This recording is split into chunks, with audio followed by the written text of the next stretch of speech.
in Europe, how the French government is responding.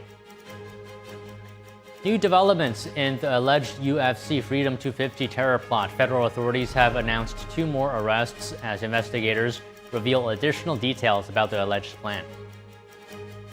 The Trump administration is ratcheting up pressure on Cuba. Secretary of State Marco Rubio has announced a new round of sanctions targeting companies tied to the island's military-controlled economy.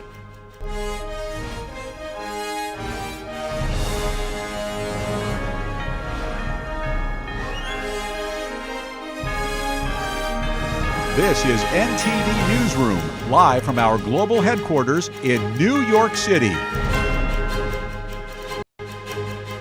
Good afternoon, and thank you for joining us. President Trump says Iran has agreed to nuclear inspections into infinity after Tehran denied making new commitments.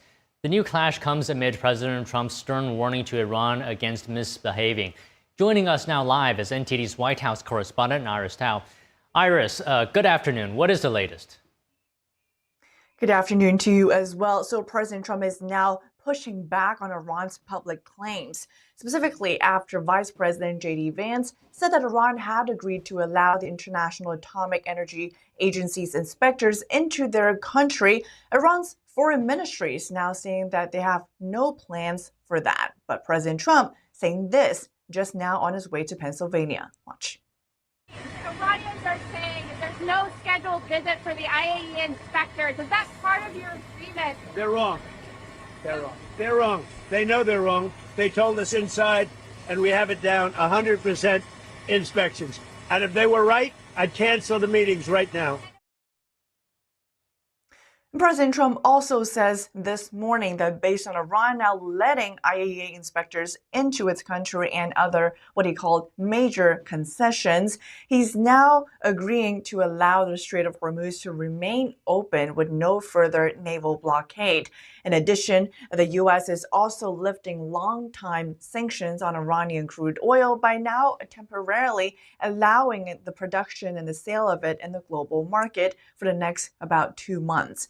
In addition, the U.S. could also unfreeze some Iranian assets, given the fact that if Iran actually performs according to the memorandum of understanding that is signed with the U.S. last week. But President Trump making clear that there are guardrails to prevent those funds from being used to fund terrorism. Specifically, some of those unfrozen funds down the road will be used to buy American farm products. Here's what he said. Watch. Everything's been wiped out. They have not a good negotiating position. But despite that, and money that will be taken out of Iran is going to go to our farmers to give corn, soybeans, wheat to Iran because they have a hunger problem. Meanwhile, the president, while noting that the Strait of Hormuz is now open and a naval blockade is lifted, he did say that the U.S. ships will remain in the region just in case have to put up the blockade again, which he said would take as little as 15 minutes. He's also warning Iran against misbehaving by saying that if they don't actually act on the agreement like they promised to, he will do what he has to do. Back to you. And Iris, as well, how's the global energy market looking now that the Strait of Hormuz seems to be opening up? Sure. So it seems like yesterday, the Strait of Hormuz had one of its busiest days ever since the conflict in Iran started. Yesterday, there were approximately 35 commercial vessels passing through the waterway, and those are especially the ones who are already marked. We're not counting the ones who potentially are not sending out their signal just to prevent potential conflict. I mean, in addition to that, the Brent crude oil index is also falling. It's now sitting around $75 per barrel. And President Trump touting the decrease in oil prices globally and also saying how the Strait of Hormuz is now open and oil prices are, of course, as a result, tumbling of that. Watch. We're doing very well with Iran. They've been decimated, and we're making a deal with them, and we'll see how that all goes. And right now, as you probably heard yesterday, we had 19 barrels of oil, 19 million barrels of oil come off, and that's the biggest in the history of the Strait, the Hormuz Strait. Our stock market is through the roof, and oil prices are tumbling. And this afternoon, the president will be speaking at a factory in Pennsylvania where he's going to talk about his affordability and economic agenda. It's the first time that he returns to the campaign trail in about 2 weeks. Done. All right, Iris, thank you. Voters are heading to the polls today in New York, Maryland, Utah, and South Carolina. Congressional seats and governor's races are in play, and a popularity test for Democratic Socialist Mayor Zohran Mamdani. NTD's Melina Weisskopf has the latest. In New York, Democratic primary races will show how popular New York City Mayor Zohran Mamdani is among the Democrat voting base in New York, but it will also show how much sway Mamdani has over the party as a whole. There are several races where Mamdani has made endorsements, and his ultimate goal is to replace sitting Congress members with more progressive candidates. For example, in the 10th district, he's endorsing a former New York City comptroller, Brad Lander, to try to unseat current Democrat Congressman Dan Goldman. And in the 13th district, he wants to unseat Congressman Adriano Espaillat and replace him with a progressive. He's also made an endorsement in the 7th district. So these races will likely indicate whether the trend of the Democrat Party moving further to the left holds. And on the Republican side, the race to watch will be who will fill the seat of Republican Congresswoman Elise Stefanik, the state's Republican Party endorsing one candidate and President Trump endorsing the other. There's also an expensive race shaping up in the 12th district. Longtime Congressman Jerry Nadler is retiring, and there's a crowded Democrat primary to fill a seat. It includes big names like Jack Schlossberg, a social media personality, and Kennedy heir, and Assemblyman Alex Boris, who's known for his critical stance on AI. You also have former Republican George Conway, among others. As for Maryland, former Congressman David Trone is trying to make a comeback to Congress after leaving his House seat to run for Senate in 2024. Now he's trying to unseat current Congresswoman April McClain Delaney. Both of these candidates have spent millions of their own money, making this one of the most expensive primary races in 2026. And over in Utah, redistricting has shaken things up a bit. You have two Republican incumbents who are trying to fend off challengers in their primary races tonight. You also have 4 Democrats who are vying for a chance to win Utah's newly redrawn 1st congressional district. This is likely to be a pickup opportunity for Democrats. Then you also have over in the 4th district, Congressman Burgess Owens, who's retiring, now making his district one of the most competitive Democratic races in decades. Reporting from Washington, D.C., Melina Weisskopf, NTD News. There are several closely watched Democratic primaries in New York City. Joining us now to discuss is Mike Leon, Director of Strategy at the Free and Equal Elections Foundation and host of the Can We Please Talk podcast. And we have Tony Kinnett, national correspondent for the Daily Signal and host of the Tony Kinnett Cast radio show and podcast. All right, so good afternoon to you both. Mike, I want to start with you today. Are you watching these races maybe potentially as a test for whether Democratic Socialist candidates are, gaining more influence in New York? Yeah, good to see you guys on this Tuesday. I'm watching it for a few different reasons, some that you outlined there, Don. But I also think, and I would like to liken to a Wall Street Journal article that my cousin, actual family member of mine, Sabrina Rodriguez, wrote this week that came out about the battle between younger and older Democrats. If you look, even the pictures that are showing right now as I'm talking, it's a lot of younger Democrats that are challenging incumbents that are a lot older, especially like Espaillat.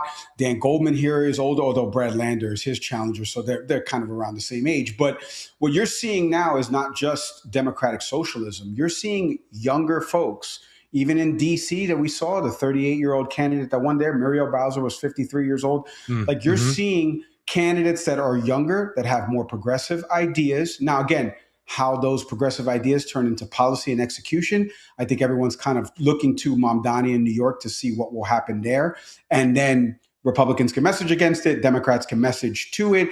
But either way, I think it's not so much about democratic socialism as it is about young versus old. And Mamdani even said it recently when he was asked about AIPAC and AIPAC's influence. And he said, it's about the status quo. It's not so much about AIPAC's influence. Those kind of factions are gaining against older corporate Democrats, many of whom are older for sure. But it's really because they're merely wishy-washy and they're suffering from what a lot of Republicans on the technocratic side or the corporatist side or the establishment side, whatever you want to call it, the neocons, if that's the way you want to phrase it, on the right. You have a lot of people who have been in office and are very good at governing or are at least very good at staying in office, but they've become bad at campaigning because they no longer know how to communicate with their voters. So let me reframe the last part of your question. It's not so much about Israel. It's about the leadership in Israel. It's about what AIPAC has become in terms of influencing our politics. And I'm going to quote something. I can't believe I'm doing this. I'm going to quote something that Marjorie Taylor Greene said once upon a time on a podcast. AIPAC does this thing, and it's known. This is not a secret. You can check out social media posts of the congressmen and women that have gone on this trip. It's a freshman trip that members of Congress take to Israel that is largely funded by AIPAC in terms of the travel measures and stuff like that. I think that type of foreign influence in American politics, forget about the Israeli flag, is bad. We should all be against that. The issue is... You think a trip to Israel is an issue that's funded? The trip, when you get incentives and a wink wink that they could potentially hold over been you on this trip for voting later on. Okay, well, hold on. Well, let me finish my thought, and then I want to hear about your trip. Please. But it's really more about the lobby as an influence in American politics. Look, I have friends that work at AIPAC. I'll just be honest for a second. I agree with the premise that Israel has dominated a lot of what us, the Big Brother, do in terms of helping them, whether it be militarily, whether it be economically. There are a lot of things that we do for Israel that we don't do for a lot of other countries. I'm not saying we should, by the way. I'm a big MAGA. Like, let's make this place great first, and then let's focus on other people. But in that regard, but I think that AIPAC does have an influence in a lot of campaign donations. And I've had members of Congress on my show, Johnny Olszewski, Congressman Glenn Ivey, that have gotten hundreds of thousands, if not millions of dollars in donations. And I've asked them this very specific question. How are you going to address voters, some that are Palestinian in nature, others that make up the countries of the Middle East that are a part of your district, that are part of voters that you're trying to get to vote for you? How are you going to juxtapose for them by saying you also take AIPAC money in terms of your campaign financing? How are you going to talk to that voter? And I would encourage people to go back and listen to the Can We Please Talk podcast. But it's right now, Don, the reason why it's such a hot topic is because of what happened in the election with Kamala Harris and Joe Biden. The voting bloc in Dearborn, Michigan clearly said, you're not putting our issues forward. There were protests outside of Kamala Harris and Joe Biden. Everywhere they went, you're not putting us forward. And that's why Trump went to Dearborn, if you recall. He met with the mayor. He met with all these people and got leaders on his side. Now, he hasn't done the same thing. He actually started a war, but he actually went there and went to talk to these voters and did that. And they felt like Democrats were not doing that. So I think, to answer your question, just to spin it, I think AIPAC has a deep influence in our American politics when it comes to at least freshman, sophomore candidates. They try to make that influence before they can get further down the trough of being in Congress for a long time. I think that that's wrong. Not just Israel influence. I'm talking any country that has that type of influence in American elections and politics should be alarming to all of us. Okay, Tony, give us everything you're thinking right now on what Mike said, including your comments on AIPAC. Sure. So first of all, AIPAC is made up of American citizens. Foreigners are not allowed, and someone should let Act Blue know, foreigners are not allowed to donate to American elections. And if we're including AIPAC, and we are going to consider AIPAC an Israeli foreign-funded lobby, which again, they are not. That is American dollars for American citizens who believe that it is in America's interest to support Israel as an outpost in the Middle East. But if we included that in foreign funding, Israel is not even in the top 10 in foreign investment in the United States and influence to election. Japan, the United Kingdom, Canada, the Netherlands, Germany, Switzerland, Ireland, France, Luxembourg, Sweden, Australia, South Korea, then Spain. Israel is not even on, according to the statistics on Statista over here, in the top 20. So I'm looking for all of the super foreign influence. If they take them on a freshman trip to Israel, I'll say this. When I was on NTD last week, and my Democrat strategist opponent for the evening panel opponent, maybe just the Democratic strategist, was a lobbyist. There are lots of lobbyists for lots of different groups. Teachers unions who work against the taxpayer, those who are in unions. The UAW works against Hoosiers. They want Michigan-style manufacturing interests and tariffs that do not benefit my state. And they cause more harm to me economically and politically than the Americans for Ireland are concerned in their foreign policy interests. There are so many different lobbying groups. And all I can say on the end of that is this. Tom Steyer, super duper ultra billionaire, couldn't even buy himself third place in the California gubernatorial primary. The man got spanked, and deservedly so, because he was a bad candidate. And so, yes, money in elections, obviously a lot of Americans have concerns about it.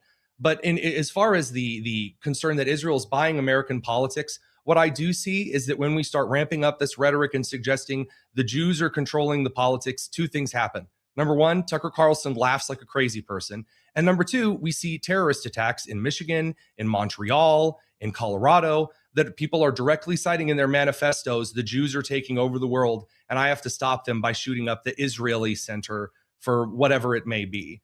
And the Bernie Sanders-esque style wing of the party knows that, they understand what's going on, and they continue to suggest that it is some kind of endemic threat to the country that is just the left's wing version of crazy populism. Republicans learned this lesson, again, barely after 18, 20, and 22. I'm sorry to see the Democrats aren't learning that primary lesson now. Okay, Mike, you can respond quickly if you want, but we have other topics to talk about, such as the primaries in New York. So you can respond, but can you also tell us what do you think Democratic leaders are watching for in these races in New York? Like Hakeem Jeffries, for example, what is he watching for? Yeah, a quick response. There's a very stark difference between Tucker Carlson and the way he makes money and Mike Leon and the way he makes money. So I'll leave it at that. Very true. I know Tony. Very true. Tony's not alluding that I'm Tucker Carlson. I get that. The nefarious underbelly. Really glad you and made that undertones, clarification, though. Correct. Yeah, the nefarious underbelly and undertones that Tucker Carlson makes with regards to AIPAC are not the same thing that Mike Leon makes. Now, in terms of what you were just talking about, Don, the reason why AIPAC, to bring them back up, there's a couple races, a couple candidates that I know. I mentioned already Congressman Dan Goldman going up against Brad Lander. We've got Michael Blake up against Richie Torres, but also Jose Vega, who's been on my show, who's another person who has talked about the campaign finance donations that Richie Torres has gotten from AIPAC and how he's not paying attention to issues that are happening right there in that section of the Bronx where my aunt and uncle lived for years. So I think to go back to what Democrats are watching for tonight, I mean, look, they could barely stomach seeing Mamdani win. But what I think that they are watching for is to see what campaign messages resonate. I think when you're talking, Tony was talking before about what you can yell in a primary versus what you can yell in a general. I think those same things are true when you talk about getting elected, when you're running a campaign that's on the ground talking about issues that are hyper local and hypersensitive. Because when you're a House of Representative member, you can do that. And Michael Blake, who you just saw there on the screen, and also Jose Vega have been talking about issues that are affecting that section of the Bronx. Worker pay, jobs, the way tariffs have impacted industries there. Like Richie Torres has not done that much of it. And so that's why it gives people the leap to conclusion that all he's caring about is Israel first, and he's not really about the Bronx first, right? So I think Democrats are really watching for the way the candidates have run their campaign with respect to the hyper-local messaging. And if that messaging wins them, depending upon the margin of percentage points, okay, well, how do we carry that for other folks that we're trying to get elected throughout, whether it be Senate races, whether it be the general election in 28? Like, I think that's what they're going to be watching for the most tonight. Okay, Tony, there was an article by the Wall Street Journal that came out on Monday or Sunday, I think, and it was titled "The Rise of the Democratic Socialist." And it went on to say that Democratic Socialists are gaining influence within the Democratic Party. What is your thought on this? Is that the case? I think they are, because when you look at the candidates, you can paint a veneer of democratic socialism because it's an economic policy that's coded in empathy. Although it's again, once you actually look at its historical record, it's kind of disastrous. But when you take that and you apply it to a candidate, it fits alongside a lot of the other social things the Democrats are pulling aside. So when I was in Chicago in 2024 at the DNC, and I accidentally found myself leading a Free Palestine march in my peach polo and dad khakis, and ruining all of the USA Today thumbnails, I got a chance to talk to some of the people around me and asked what it was that they were most passionate about. And those around me are just like the B-roll footage is showing right now from the NTD production crew. A lot of socialism banners, the rose, the hammer and sickle of Marxism, and that kind of attitude that was painted alongside their secondary cultural characteristic, which was the pride LGBTQ plus 2IA stuff, or this racial issue of the day. If we're looking at some of the candidates who are arguing race hatred and things like that. Those perspectives are rising in the party because Donald Trump has really taken away the Bill Clinton populism from the left. Now, some might call that a masterful political move. I don't necessarily think so. But the age of the populist kind of sort of pro-corporatism that Republicans flirted with on the coasts and that Democrats ran on in the Midwest, that's now firmly over in the Trump camp. And that's why you see the unions really having no idea what it is to do when, you know, you have candidates that come up and preach socialism and also all of these hyper green energy strategies that, first of all, none of the rest of the world follows, and B, doesn't help the environment, and then C, cripples the United States economically and infrastructurally. So those kinds of things are at rise on the Democratic side of the aisle because populism, at least in terms of like basic protectionism on trade, has become a Republican argument point within the party. So what I'm saying is Bernie Sanders can't run on moderate economics. There's nothing left for the Democrats to have. And it's why during the whole tariff policy, you didn't see Democrats attacking the tariffs on point. They couldn't, because that was the policy they preached for 35 years. Okay, guys, we're a little short on time today, so we have to end it there. But as always, thank you, Tony. Thank you, Mike. Take care, guys. Federal authorities have unveiled a massive healthcare fraud bust. The Justice Department says the cases involve more than $6 billion in alleged fraud and hundreds of defendants across the country. We have more news after this break.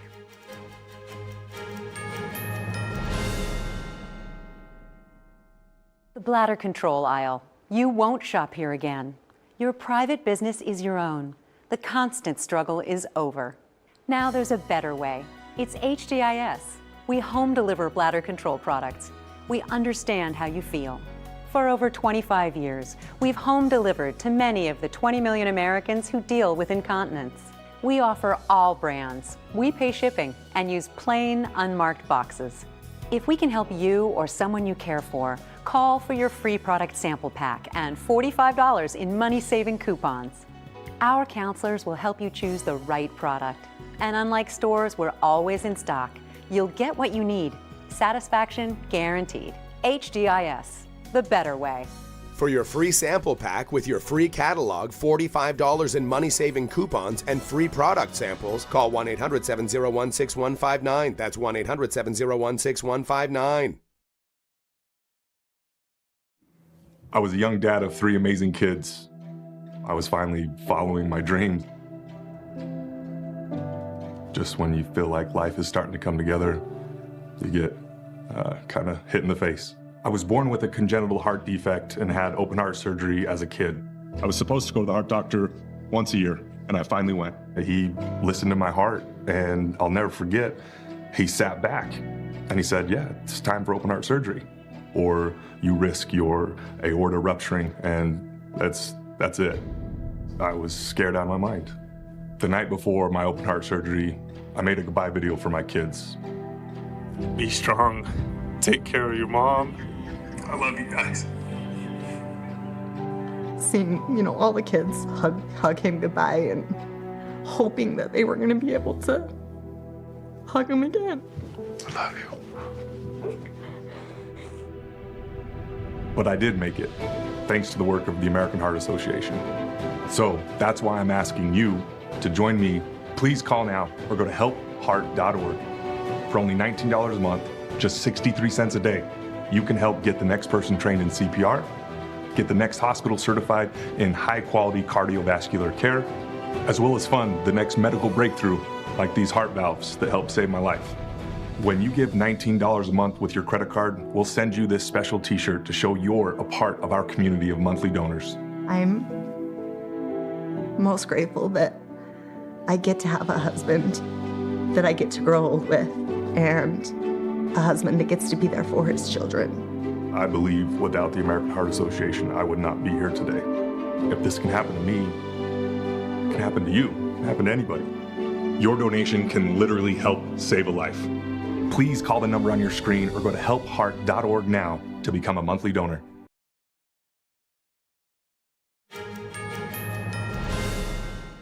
Republican Senate Majority Leader John Thune is speaking to the press. Let's take a look. It's an exciting season of our year. We are heading up now on the 250th anniversary, a celebration for our country. And I think I can say that we are very fortunate to live in the greatest land, in my view, in the history of the world. And we can be enormously thankful and grateful to those who have come before us, who have sacrificed and served to make that possible for the rest of us.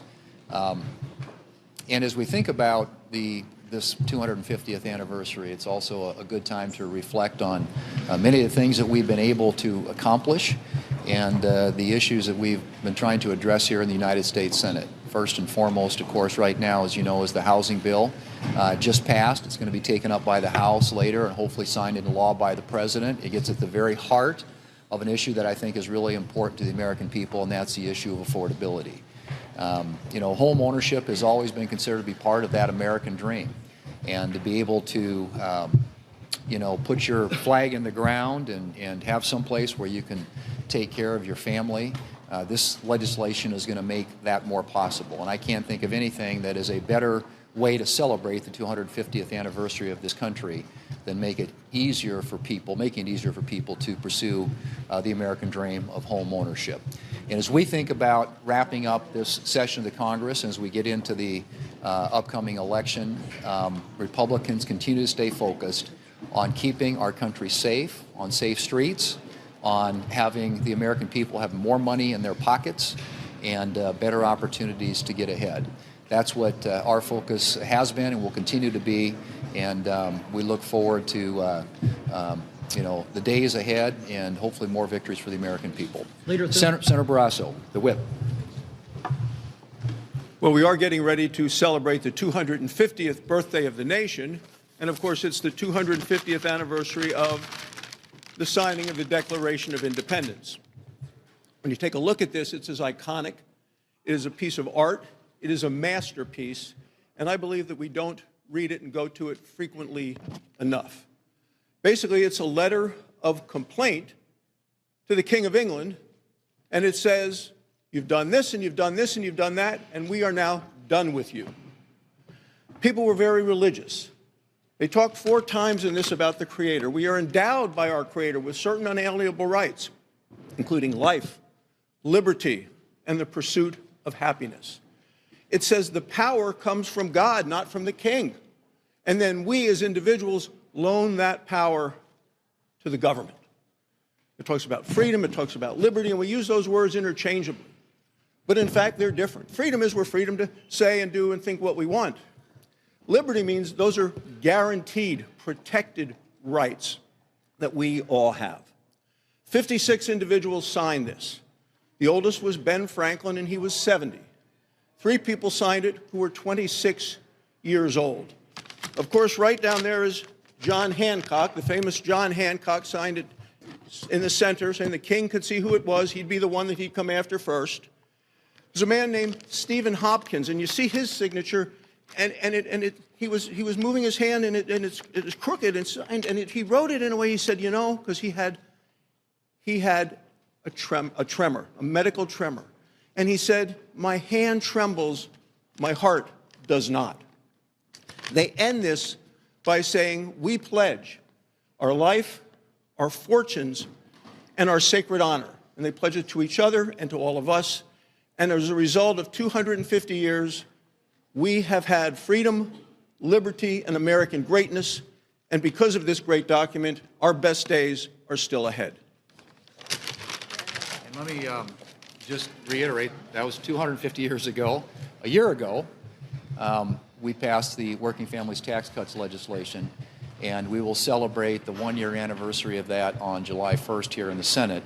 But one of the things that came out of that were these Trump accounts, and those Trump accounts go live on July 4th, and that's an opportunity for people in this country to save and to provide a better future for their kids.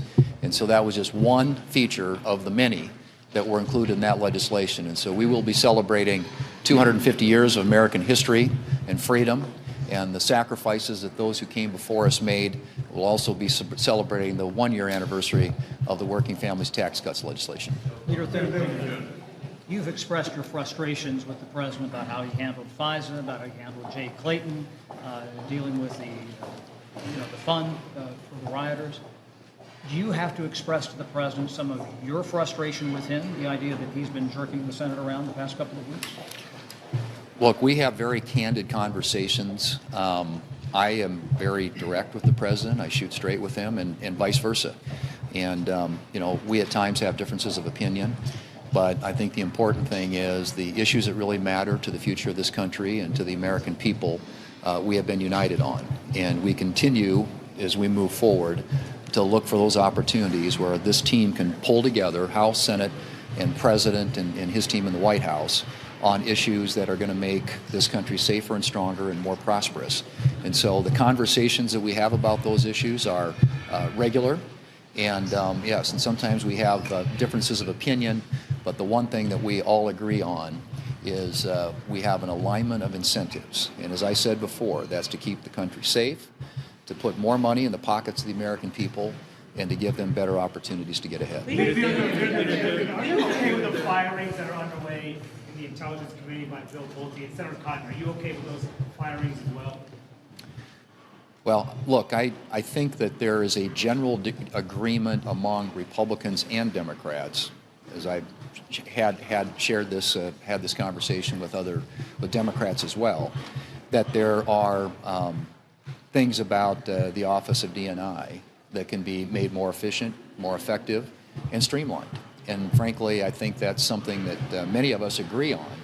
And how they go about that obviously is something that we'll want to have some visibility into, and Senator Cotton and his committee and the rest of us here who care about intelligence and national security matters, I expect will have some input into that.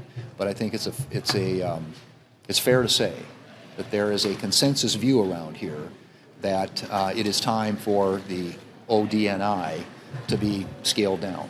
We've got great intelligence services in this country, and at least that's my view, and I can't speak for everybody here, but the conversations I've had with people suggest to me that there is an interest in doing something that makes that agency more effective and more efficient. I don't know if Senator Cotton, those firings.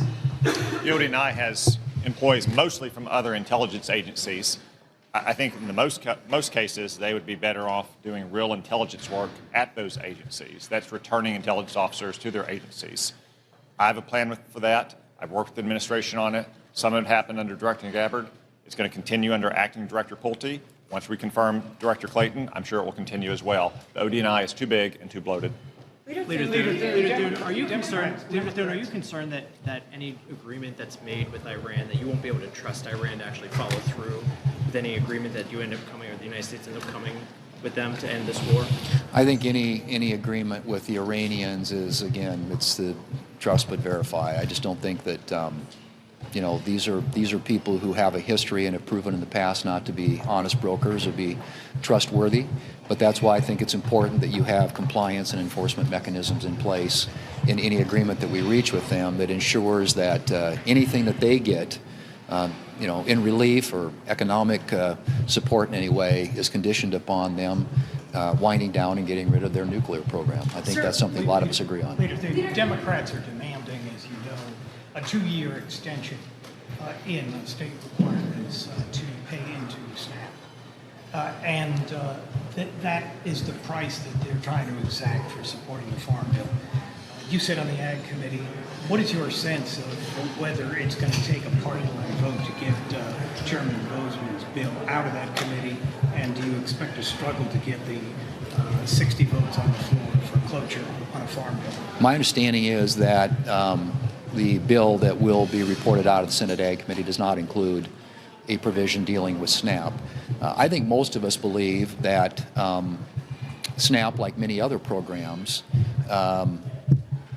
benefits from reforms. And I think there were reforms in the bill we passed last summer, some of which are work requirements. And by the way, those work requirements were less strenuous, less restrictive than the work requirements included in the Clinton administration 30 years ago. But I think that that's something that most Americans agree with. And I think that those types of reforms are reforms that ought to take effect. And then there were some reforms that dealt with how states were using the program, and there were states that were taking advantage of and abusing the program.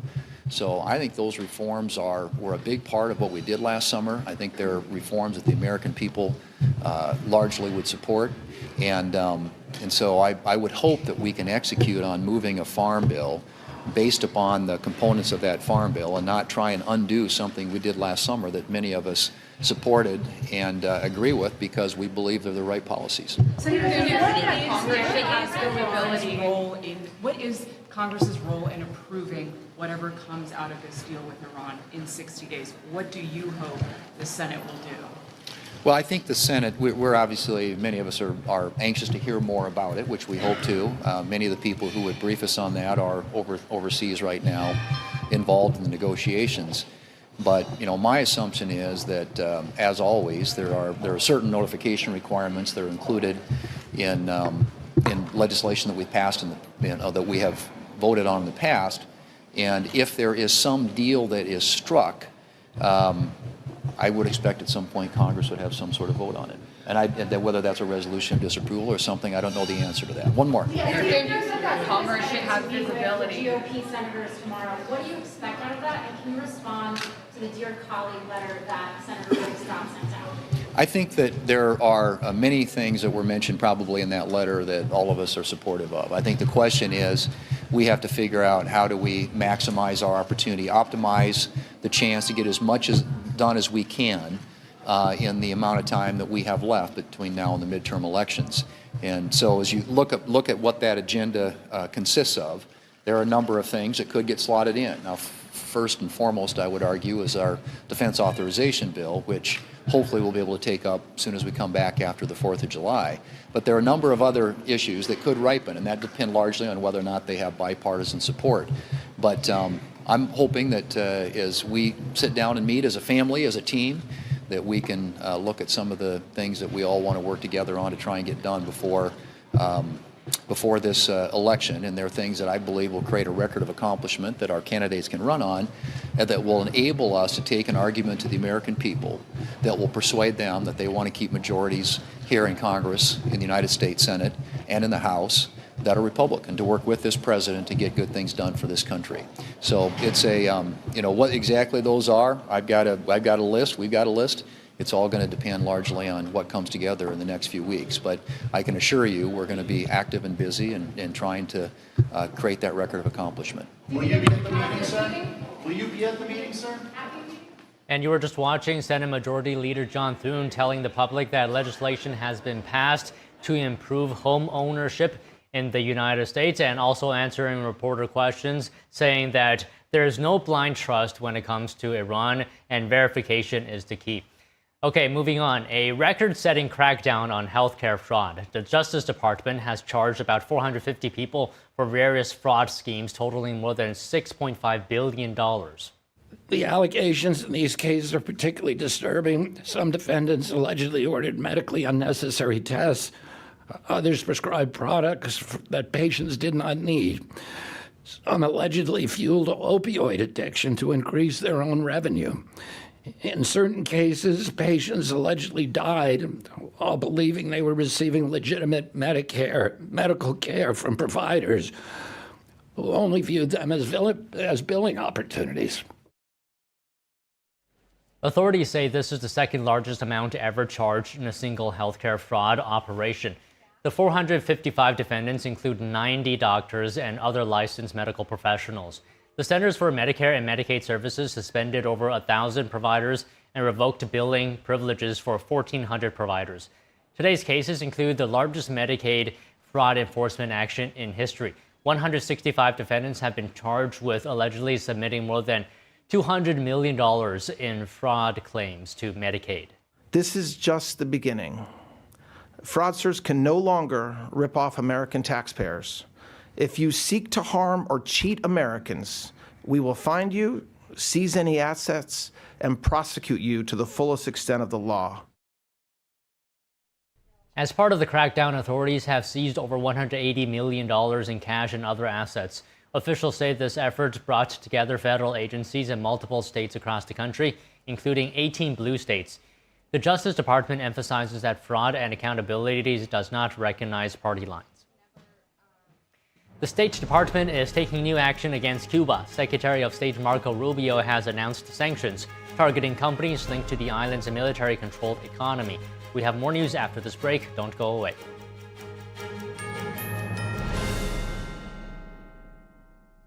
I am so glad you ladies are here. You each have your own rooms. Thank you.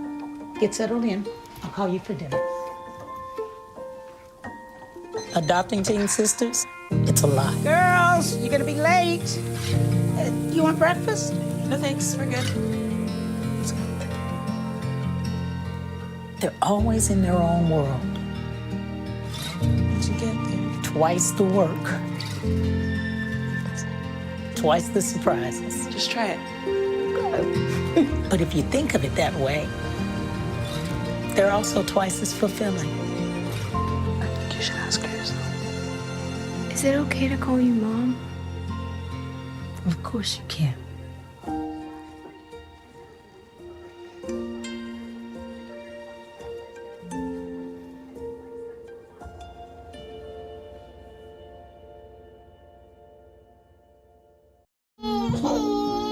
We said we'd never give in to a meltdown. Okay. And we'd never babysit with a screen. We said we'd never let the toys take over. Mariella. Never leave the house looking, well, and never let them out of our sight.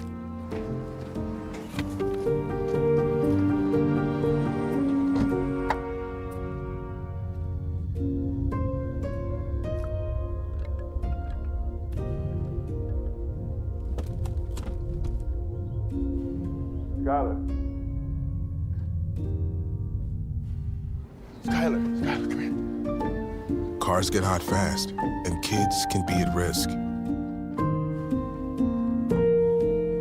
Before you leave the car, always stop, look, lock. Where did the time go? Somehow I lost all those years. Where did the time go? I don't know how I got here. Or how did I get here?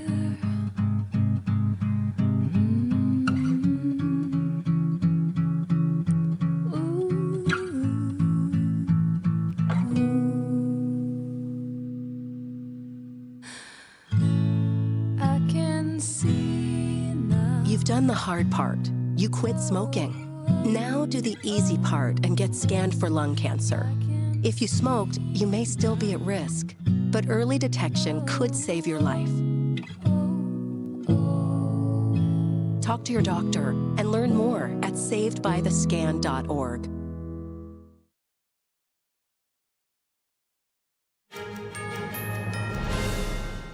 An evacuation plan is underway for mariners stranded in the Strait of Hormuz.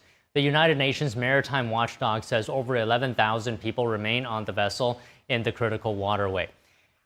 The Secretary General of the UN's International Maritime Organization announced the plan following the Memorandum of Understanding between the United States and Iran.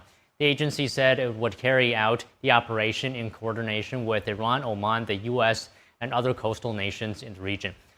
The announcement comes amid increased traffic through the strait. According to ship tracking service Marine Traffic, confirmed crossings rose from 32 vessels between June 12th and June 14th to 93 vessels between the 19th and the 21st. 2 U.S. aircraft carriers remain in the Middle East after the signing of the Iran memorandum. The U.S. Central Command says they'll keep up a present and vigilant posture. The 2 ships are the USS George H.W. Bush and the USS Abraham Lincoln. CENTCOM today posting a photo of the George H.W. Bush sailing in the Arabian Sea. Over the past weekend, the military command also posted a photo of 2 U.S. Air Force A-10 attack airplanes in the region. CENTCOM says they were flying over the Middle East during a routine patrol, and that U.S. forces continue to be present in the skies, on land, and at sea throughout the region. The United States and Iran appear to be in disagreement over whether Tehran has agreed to allow UN inspectors to access its nuclear sites. The dispute comes as American and Iranian officials continue to negotiate a lasting deal to end the war. Secretary of State Marco Rubio had this to say. We know what they agreed to. I don't know why they have to say the things they say. Whatever their internal or domestic politics is, I guess they'll navigate it. But we know what they agreed to do, and now they'll either do it or they won't. And if they do, the process moves forward, and if they don't, the president will have some decisions to make. Rubio spoke while on a trip to the United Arab Emirates, where he'll continue to Kuwait and Bahrain this week. While in Bahrain, Rubio will meet with the Gulf Cooperation Council, or GCC. The group of 6 Sunni monarchies also includes Saudi Arabia, Qatar, and Oman. GCC leaders have broadly supported efforts to end the U.S.-Iran war, but many are concerned about specific terms of the memorandum. One point of concern is that Iran could use the $300 billion reconstruction fund to rebuild its military. Another is the potential for Iran to use the funds for its ballistic missile program. Meanwhile, the State Department is hitting Cuba with new sanctions. Secretary of State Marco Rubio saying they target Cuba's military-controlled conglomerate. And now, the president, Donald Trump, is speaking at the Mack Trucks factory in Pennsylvania's Lehigh Valley. The president is expected to highlight manufacturing, American industry, and his administration's economic agenda. Let's go there live. I won this place so much. We won.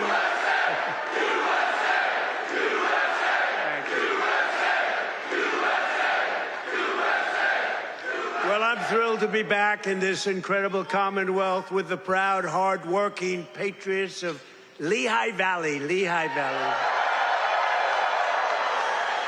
And I'm also proud to say I won this state in a landslide. We won it by so much. And remember, I had the couple of little statements, too big to rig. Make it too big to rig, because these people cheat like hell. They cheat like hell, but we won it by a lot. And maybe we should run again. Should we run one more time? I'd like to do that. But I got more votes than any candidate in the history of Pennsylvania. Can you believe that, Bo? You would have gotten more. And today I'm especially honored to be here in the place that builds some of the toughest vehicles on the road, Mack Trucks. Mack Trucks is doing a great job. We have all of the Mack people, the chairman. We have a whole group here, all the leaders, the big guys. They're trying to get a contract for 15,000 trucks. 15,000. I said, that's a lot. I said, how many are you looking for? 10, 15? No, 15,000, sir. That's a lot of trucks. For more than 100 years, this legendary company has been making trucks right here in eastern Pennsylvania, building the heavy-duty machinery that keeps our economy rolling, our factories moving, and our industries roaring all across the nation.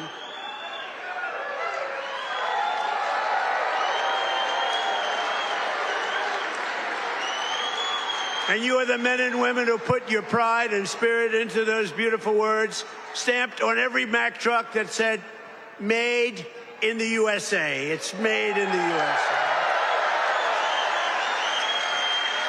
And I want to especially thank the president of Mack Trucks, Stephen Roy, who I just met, who's a great guy, a great patriot, very Republican too, which I like. He's a very strong Republican. Stephen, where are you, Stephen? Stephen. We got to get a certain very talented congressman reelected. You know that. We got to get him. Where are you? Where are you, Mr. Congressman? We got to get you back in. Thank you, and thank you, Stephen. But a very special thanks to every single worker at this fantastic factory. The job you're doing here is incredible. And I know you're applying for a big one, and we'll see how that goes. We'll have to call up some people and see if it's good. If your price is right. Is your price right, Stephen? I don't know. Maybe we'll get it down a little bit. We'll get it down. 15,000 trucks. That's a lot of trucks. But that's what this is all about. It's greatness. You built this country, and you are the ones who are making America great again. We're the hottest country in the world. For decades, the workers of this Commonwealth watched globalist politicians let other countries rip you off and close your factories, rob your jobs, take them away to foreign lands. And then I came along. We stopped it very quickly. Then we had a rigged election. But they were so stupid, they kept everything going a little bit for us. And what we've done in the last year and a half, nobody's ever seen anything like it. They put America first, they put China first, they put illegal aliens first, and everybody else first but you. But we put you first by a lot. But at long last, you finally have a president who is putting workers first, putting Pennsylvania first, and putting America first. We're doing that, and we're doing it like nobody's ever seen before. And starting on my first day back in office, and this goes all the way back to 2016, too, but right from a year and a half ago, nobody's ever seen anything like this. We're the hottest country anywhere in the world by a lot. But I stood up to the trade cheaters. They're cheaters and abusers and violators of the world like no president has ever stood up before. And now I'm standing up again because Iran cannot have a nuclear weapon, if that's okay. And we're doing quite well. I placed 50% tariffs on foreign copper, aluminum, and steel so they couldn't come in and steal your jobs. And sometimes even more than 100% tariffs. They weren't going to come in from foreign lands and steal your jobs. If they wanted to come in, they pay 100%, they pay 200%, they pay I don't care what it is. They're not going to steal your jobs, okay? And they stop.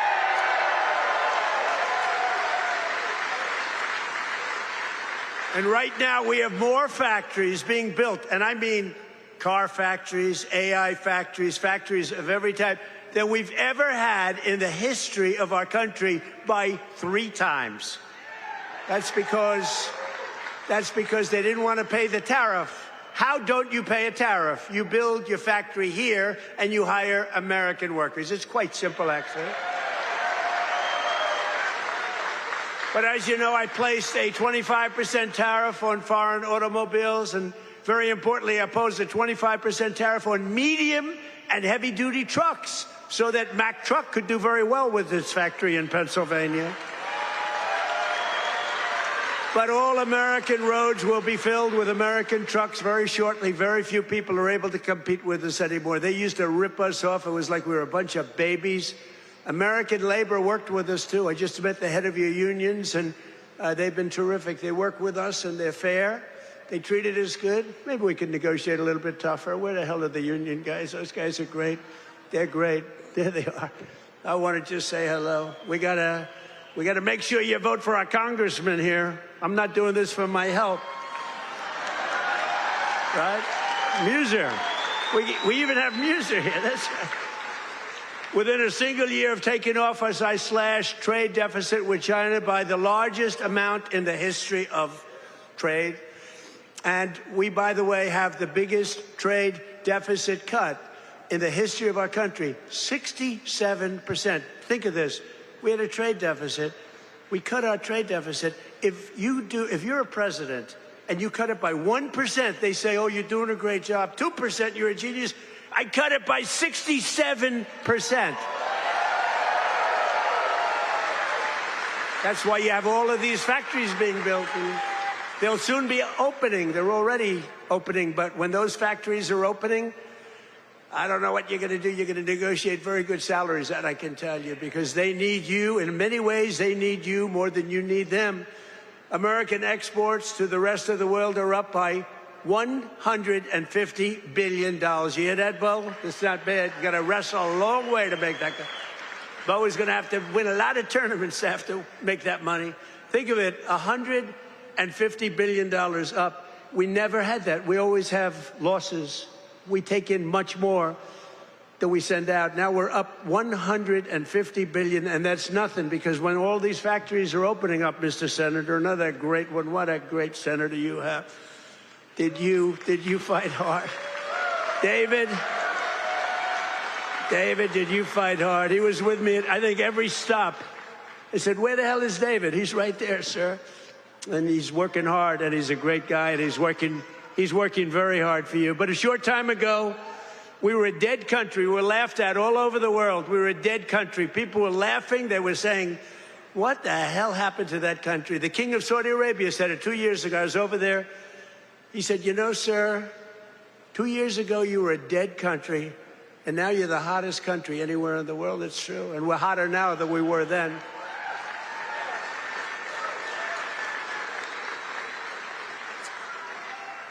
He then proceeded to announce that he's investing $2 trillion in our country, along with Qatar, along with UAE, Bahrain is investing, Kuwait's investing, but countries from all over the world, they're all investing in the United States.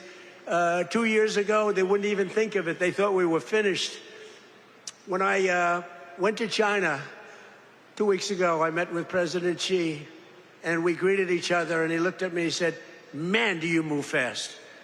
Because they thought they had us, but now it's really the opposite. We are doing numbers that nobody's ever seen before, so it's great. It's great. We had a great meeting.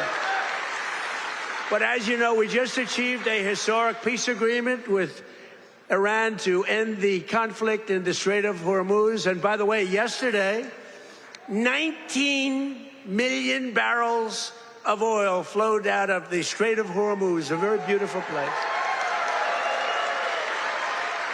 That's the most oil in the history of the Strait. No, it's never been any, you've never seen anything like that. It's called an oil gusher. And most importantly, we are ensuring one thing very importantly, because this is why I did it. I did it for this reason, 99% for this. Iran will never have a nuclear weapon, and they've agreed to that. But remember, this wasn't easy. We had 47 years worth of presidents and other people, other countries too. We're not the only one that never did anything. They were the bully of the Middle East. And now we're leaving Iran with no Navy, no Air Force, no anti-aircraft, no missile capability, no nuclear program. We're leaving them without any nuclear capacity, and they've agreed to that. And we're getting along quite well, although if you read the fake news, you never know. Think of it, the fake news, they have no army, they have no navy, they have no air force, they have no anti-aircraft. We can fly over Tehran just at will, nobody gonna do anything to us. And then I read the fake news that they're doing quite well. They're not doing quite well. These people right there, look at all of them. Whoa, whoa, whoa. That's a lot of press. That's almost as much press as Bo had at the White House last week when he knocked out his opponent in the first round. Right? I think you had more. Bo had more press. But the Iran economy has been crushed, and their defense industrial base has been damaged so severely that it'll take them many years to rebuild, many, many years. And now we're trying to work out a deal that's fair. And we also want to work out a deal. You know, the stock market hit a new high today again. And oil, for the first time in months, hit, think of it, $70 a barrel. So we got at 70. That equates to a very low price. Oil is going to come charging down. And with oil comes everything else. Because I inherited from these Democrats. You know, they're Democrats. I changed the E for a U. It's very simple, Democrats. I don't know why I didn't think of that 9 years ago. I just thought of it about a month ago. They're Democrats because their policies are so dumb. Men and women sports. You know, Bo is with one of the great champions, Tony. Tony, could you have taken most women in the heavyweight championship? He was the heavyweight champion of the world. Do you think you would have had trouble with a woman of approximately your size? Be hard to find a woman of your size, but if we did, I think you would have been okay. What do you think, Bo? Could he have handled it? I think so. What about you, Bo? Could you handle a woman of approximately your, 182 or something? Think there's a 182-pounder that could give you a little tussle? I don't think so. I don't think so. He's such a nice guy. He'd say, no, not really. I don't think so. When she looked at those ears of Bo, when she looked at those ears, she'll say, I'll take a pass. She'll say, I'm not going to fight that guy. The average price of gasoline nationwide is down 60 cents a gallon just from a short while ago. And remember this.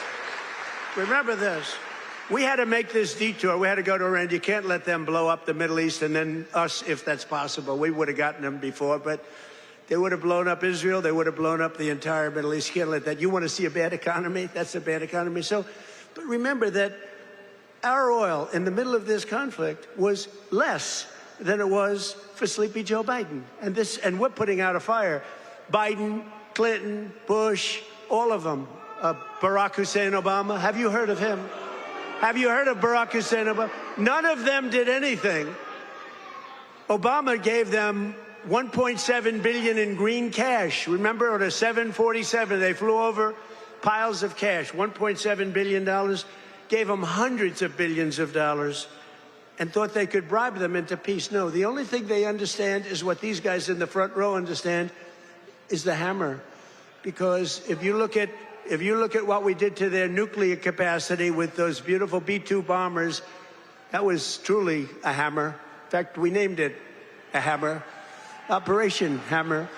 But our economy is ready to soar to levels the world has not seen before. I believe that, David. I think it's going to levels that nobody's ever seen before. All these factories are being built, and they're going to be occupied, and they're hiring people now. And it's going to be something very beautiful. I don't know who's going to follow me, but remember that I was the one that did it, okay? Somebody's going to walk into office, and they're going to have the most successful country in history, and they're going to be bragging what a great job they did. Now, we did it. In 4 long years of the crooked Joe Biden administration, they got less than $1 trillion of new investments. So think of it, Crooked Joe. What do you like better, Sleepy Joe or Crooked Joe? Ready? Sleepy Joe. Crooked Joe. I'm surprised. I like Sleepy Joe better, but Crooked Joe. They're both good. I use them both. But in less than 1 year, so they did much less than $1 trillion of investment from outside the world. Much less than $1 trillion.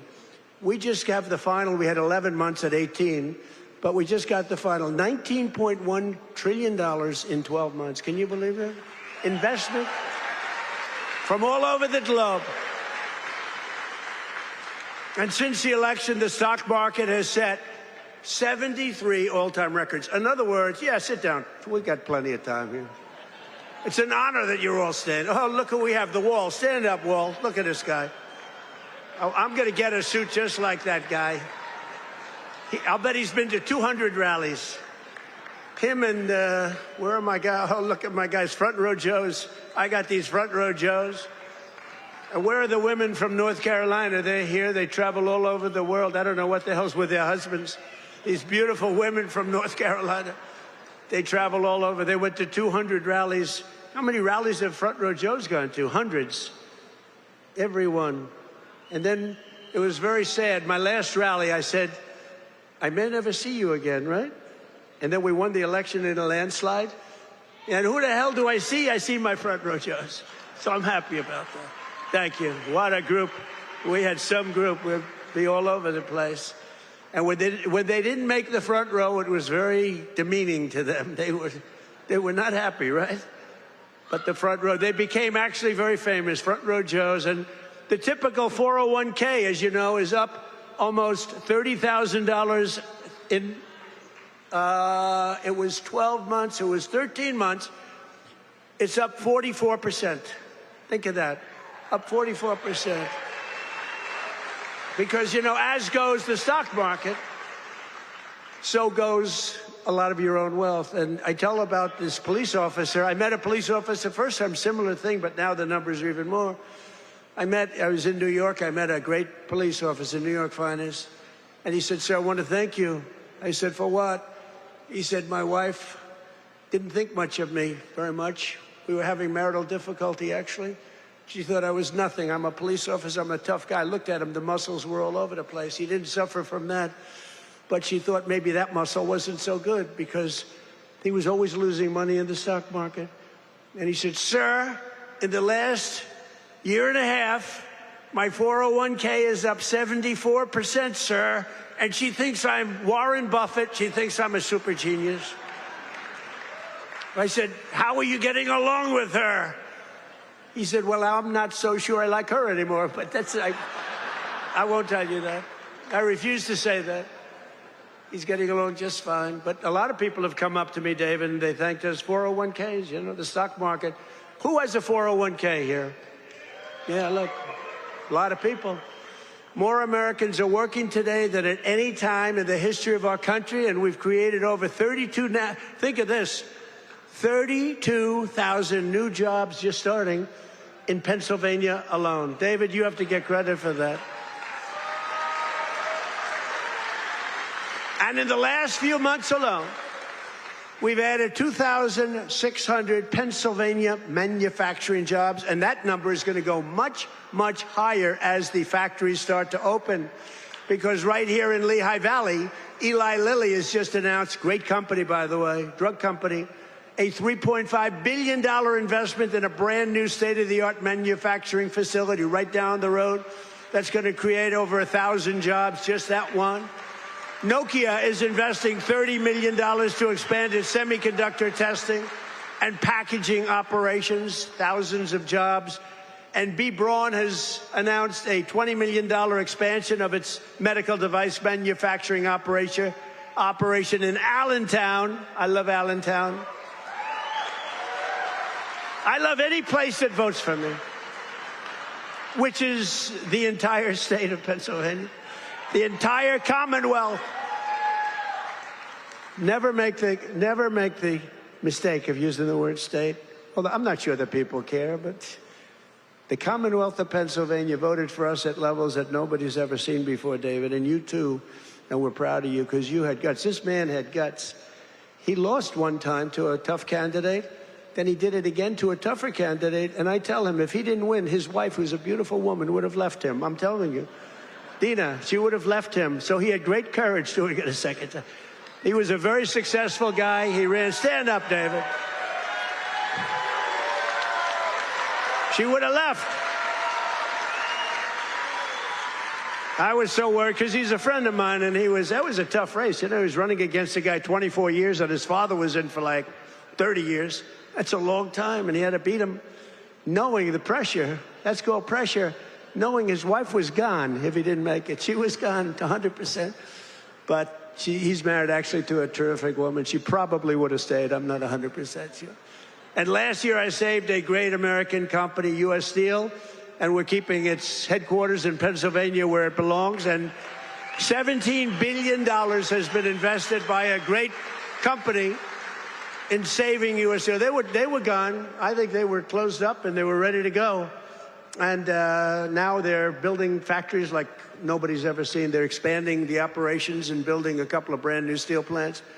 They're up to over $17 billion, which is a lot more than they even told us, because they've fallen in love with this Commonwealth. They've fallen in love with your whole area, the people. I think they've fallen in love with the people more than anything else is what they told me, because they've done more than they said they would. And thanks to our great Republican majorities in Congress last 4th of July, I proudly signed the largest tax cuts in American history. We gave you the biggest tax cuts in American history. Not bad. Not bad. We delivered no tax on tips, no tax on overtime, and no tax on Social Security for our great Pennsylvania seniors. No tax.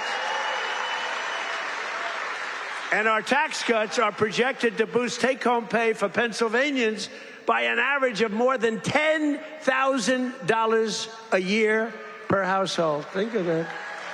Not bad. That alone should win us the midterms. We got to win the Muser. We got to win the midterms. Muser's another great guy. Stand up, Muser. Been with me forever. He was thinking about running for governor. I think he would have won, but he was thinking about running for governor. And I said, I want you to stay in Congress. I want you to stay. And we appreciate it. You've done a great job. But always remember, every single Democrat in Congress voted against our tax cuts. So think of it. All of those tax cuts and many more, they want to raise your taxes, not lower them. They voted against tax cuts. You know, all my life, I've sort of been political in that I found it very interesting. I was a very successful real estate person, but I love watching politics. And my whole life, I've watched politicians say, we will cut your taxes. We will cut. I never heard these people say, we will raise your taxes. This country has gotten very strange politically, especially with all the communists that are up for election. You know, you have communists. These aren't socialists. These are communists. And they're all up. How about the guy in Maine? He's got the Nazi stickers. He's got the whole deal, and they're trying to say that's a. So for 8 years, 10 years, they said Trump is a Nazi. Now they can't say that anymore because they have a guy with a tattoo on his chest. It's unbelievable. But they voted against no tax on Social Security. They voted against no tax on tips. They voted against no tax on overtime, and if they got into office, you will have all of those taxes and all of that money that you're saving, including the big savings on Social Security. It's going to all be terminated. You're going to have to start paying it. They want to pay it. I don't know what's wrong with these people. They voted in favor of the estate tax or the death tax on your farms and your businesses. You know, farmers and small business people, they love their children. If they love them, it's great. Most of the people love them. Some can't stand. I know people that can't stand their kids. They're not going to leave them 10 cents. But if you love your child, you want to leave your farm, especially from these farmers, it's born in them somehow. They want to have their children on the farm. The children don't want to leave, but sometimes they're land rich and cash poor. You know, I've known that expression too. I've oftentimes been land rich and cash poor. It's not a good period of time. And you die and you have a estate and they tax you at 40, 50, 60%. And they end up losing their farm, losing their small business. And in many cases, you don't read about this, they commit suicide. They actually go out and commit suicide because they're forced off their farm by a bank. They have to go out and borrow money from a bank. And they're forced to go out, borrow the money. They're unable to pay the loan, and the bank, even if it's a nice bank, they give them a chance, they give them another chance, and then they ultimately foreclose, they lose everything, and in many cases, they commit suicide. And I said, we're not going to have that crap go on. So you have no estate tax to pay on your small farm, small business, on your farms, your businesses, and you can, if you love your children, you can leave your farm or your small business to your child, and they're not going to lose it. If you don't love your children, then don't listen to what I'm saying, because it doesn't matter. If you don't like them, don't leave them anything. The hell with them. They probably deserve it. But think of it, the Democrats voted against the border wall. The border wall gave us the safest border. We have the safest border now in the history of the country. They voted against voter ID. You know why they voted against voter ID? Because they want to cheat. There's only one reason, Mr. Wall, right? Correct. Correct. Where do I get that suit? One day, I don't know if it's very presidential, I'm going to walk up in a suit with the design of the wall on it. I don't know. What do you think? I already have a lot. You know, I have a very elegant wife, and she says, darling, please, please, don't dance. It's not presidential. I said, but the people love it when I dance at the... And she said, please, please, the men and women's sports, please don't do the weightlifting thing. And don't do the swimming thing. You know, the weightlifter where he goes up, and the record stood for years and years, years. And this young lady, she's trying out for the Olympics, and she's going to do it. And the record stood for 19 years, and they put 1/8 of an ounce on one side, 1/8 of an ounce on the other. They have to understand, Melania, who's now a movie star, she got the #1. Can you believe she hit big with a boom? That's not good. There can only be one star in a family. Please remember that. But they put a little 1/8, like a feather on one side, a little bit, just to break the record. The parents are sitting right there where Big Bo is. He's a nasty guy, that punch he threw. Got to be very nice to Bo. I got to be very nice. Got to make sure he's never angry at me. But she said her parents are right there in the front, and they're so proud. The father's not so proud because he knows she's not going to do it. Because she's a woman. It's a lot of weight. The mother, though, is screaming, darling, I love you. Do it. And she gets over the weights, and she stands there. And then she gets him, and she gets him. And the mother's screaming, darling, I love you, darling. And the father's looking, saying she has no chance. And she's like this, you see it? Drops him. And she's like devastated for the rest of her life. And then a guy comes along who transitioned. That's the term. I've gotten very good at that term. I used to take a lot of heat for my definition of the movement over. But he transitioned. He was a poor, very poor, bottom of the line, male weightlifter. But now he's a female weightlifter. And he looked at the amount. I think it was like 210 pounds or something like that. Well, that's a lot for a woman, but not that much for a man. You could do it with one hand. And he goes, looks down at the weight.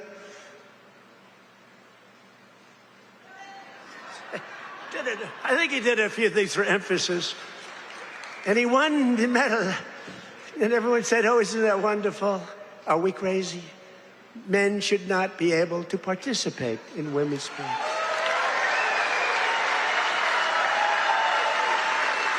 Right?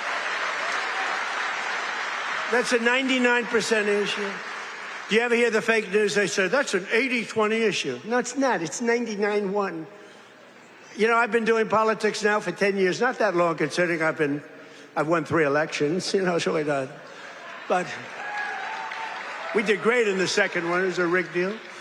But pretty short. But with all of that, and all of the time I spend speaking to people, they say, sir, could you cut taxes on this? Could you get me a tax deduction on a car loan? I did that. By the way, I did that. If you borrow money to buy a car, you get to do all these things. They ask me for hundreds of things. Not once did anyone ever come up to me and say, sir, please, this is so vital. You have to be able to have men play in women's sports. Please, sir, could you pull that off? I've never had anyone ask me for that. So I say it's a 99-1 issue, not 80-20. The fake news back there, they say, oh, that's a tight issue. But I don't like talking about it because I want them to continue on with that. I want them to continue on with the, you know, they're in favor of the mutilization of your child for transgender purposes, the mutilization of your child. And I would say politically, it's a very good thing to run against a person that's in favor of that kind of stuff. So we let them, we don't bring it up during off-political seasons, but we have a political season coming up, and they'll be doing all of that nonsense, and they're going to lose a lot of elections. And now, if you look at New York, we have all communists running. They're all excited. They're going to win their primaries, but I can't imagine they can beat a normal Republican. So I think it's a good thing, Muser. What do you think? I think it's a good thing. Wouldn't you like to run against somebody like that? Well, Shapiro's not that much better, to be honest with you, but I won't. They're all being forced. They're all being forced. A guy like Shapiro, he's going to be forced to the left. Otherwise, he's not going to get the nomination. But they voted against proof of citizenship. Think of it. We'd like to have proof of citizenship. You walk into the voting booth. Would it be okay, sir, if I looked at your citizenship? How dare you ask me for my citizenship? You know, in California, if you ask that question to a voter, you are criminally liable. In other words, they can put you in jail. If you say, sir, do you have proof of citizenship? They put you in jail if they ask that question. You're not allowed to ask that. Did you know that? It's the craziest thing I've ever seen going on. Hey, did they screw the kid, Pratt? Boy, he's leading, and all of a sudden he's lost. And it was sort of interesting. The election, you ever see an election where they're 2.5 weeks in? An election that takes weeks to count the votes? But after the evening, it looked like he was going to win or certainly be in the runoff. And then I started hearing rumors as the days went by, days and days went by, that Pratt is fading. He's fading. I said, they rigged the election.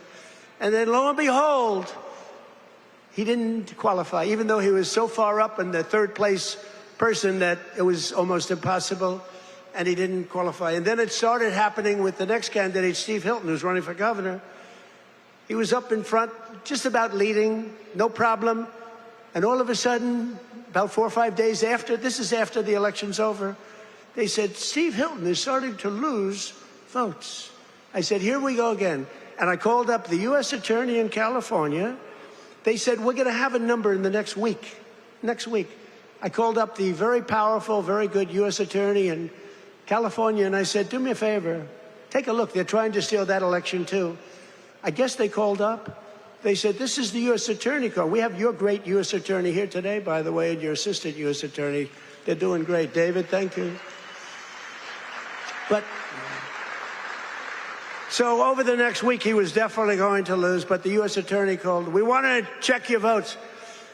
About an hour after the call, ladies and gentlemen, Mr. Hilton has won. So had I not made that call, Steve Hilton would right now be watching the election from home. So I don't know, you know, he would have a great chance, but the election's totally rigged. California's totally rigged, all mail-in ballots.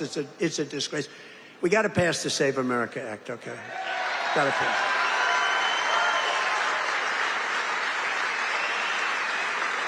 We got to pass Save America, you, McGee. Thank you. Look at these guys. What love. A friend of mine is a very big real estate developer, but he's got a problem with speaking in front of crowds. He chokes, you know, he chokes like a dog. He said, how do you do it? I say, it's easy because there's so much love in the room. There's so much unbelievable love. It's easy to do, you know? No, he's got this tremendous fear of speaking. He said, the guy's a major player. Most of you have heard of him. And he's a killer. He destroys people for a living, financially, not physically, financially. Physically, he can barely walk. He's a basket case. But he's up here. He's very smart. And he destroys people. He's very rich.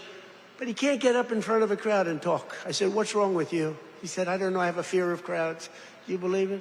All sorts of people. You know, a lot of people want to do what I did. A lot of people, well, David did it. David was very successful, but he's a great speaker. But a lot of people, they say, well, Trump became president from being a very successful businessman. He became president. I want to do it too.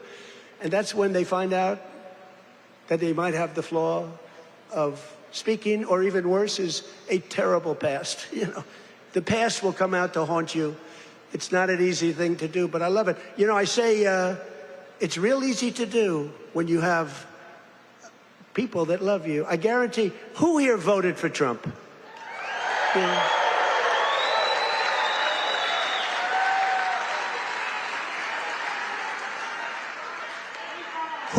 Who didn't? Well, this is dangerous, so don't raise your hand. Think you're going to be cute, because you might be in big problem. Then they'll blame me for causing problems. Who did not vote for Trump? Young man, he wants to be. He's a young man. He thinks he's being cute. As he gets pounded on. Now he just said, no, I did. I was the first. He said, I'm the first in line. But the Democrats voted in favor of Iran having a nuclear weapon, and they voted against military spending, but I overrode that. Let me tell you, if the Democrats get in, your 15,000 trucks that Mr. Roy is looking to get are dead. They're not going to have 15,000. They're not going to have 15 trucks.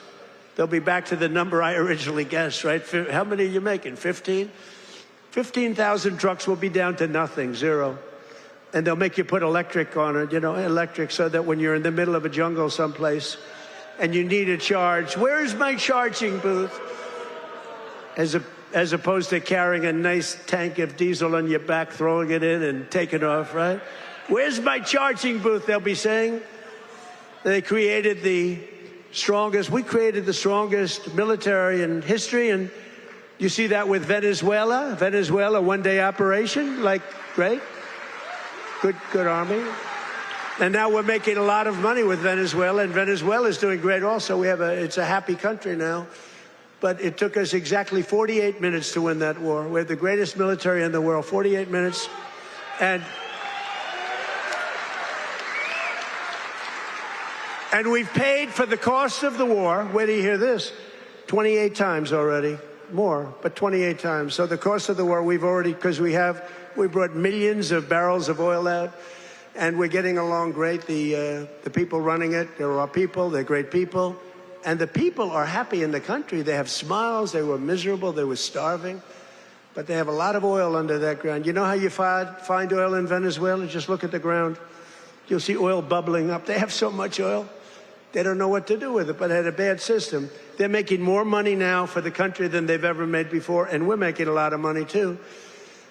But also Iran, we knocked them out. 1 week, it was essentially militarily over. Much bigger country, 91 million people. And much different ideology. The ideology of the Muslims is slightly different than the ideology of the Catholics. We have the Catholics and the Muslims, slightly different. But Venezuela's been great, and Iran's been great. I mean, you know, if Iran's reasonable, if they're smart, otherwise we'll have to finish the job, which will take about maybe less than a week. But they're going to be okay, I think. They're going to do what they have to do because we want to have it done. But they voted against lower energy prices, the Democrats did, and then they went on to create the highest energy prices that we've ever had in the history of our country. People don't realize that. Much higher than ours during a war. They had the highest inflation in history. The highest inflation in history, they say 48 years, but that sort of history as far as I'm concerned. And they were absolutely terrible on affordability. Remember, I got here, my first day, the fake news is screaming at me, what about affordability? I'm only here one day. Remember, eggs were up about 5 times higher than they ever were. And we have prices are coming down right now at levels that you've never seen. And now with oil crashing, you're going to see something really amazing. And to top everything else, they let 25 million people into our country, many of them criminals and thugs and people from mental institutions and drug dealers. They even let 11,888 murderers into our country. Murderers, 11,888, more than 50% of which have killed more than one person. And I've gotten the worst of them out. We've gotten them out, Tom Homan and our whole group of people.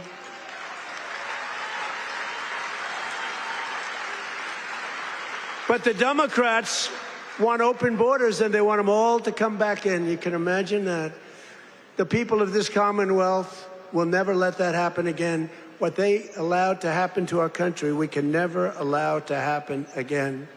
As an example, the war with Russia and Ukraine would have never, ever started if I were president. We can never let elections get rigged again. But we're pleased to be joined today by one of those Pennsylvanians who's benefiting from the historic tax cuts, Sergeant Sam Elias, with the Bethlehem Police Department, who's a great guy. Ooh, they know him. Sam works the night patrol so that he can help his wife take care of their 6 beautiful children during the day. And I'm told their youngest is named Melania. Can you believe that? They named Melania. Where did you come up with that one? After our great First Lady. So Sam is taking home thousands of dollars extra because of no tax on overtime. And Sam, do you want to come up and say a few words? Come on up. Come on up, Sam. Thank you for all you do. Thank you.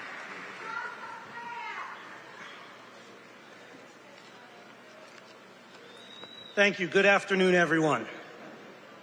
I'd like to express my appreciation to President Trump, Congressman Ryan McKenzie, and the entire White House administration.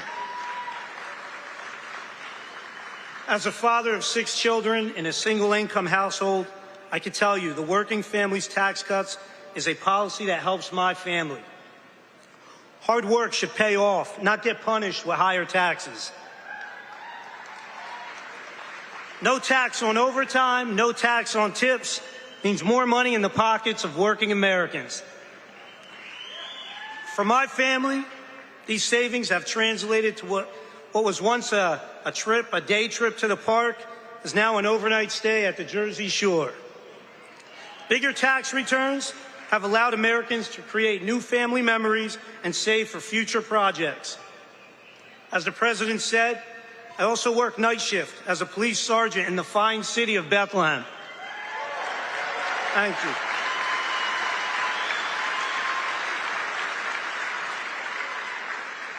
A shortage in police recruitment has left our department depleted of officers. Our officers get called out for overtime to cover these shortages. Some pay periods, officers are working over 40 hours of overtime. That's why I'm grateful for no tax on overtime. Thank you, Mr. President.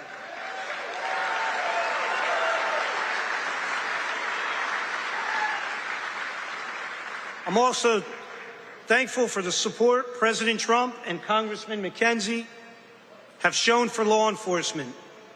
You understand that communities thrive when we invest in public safety.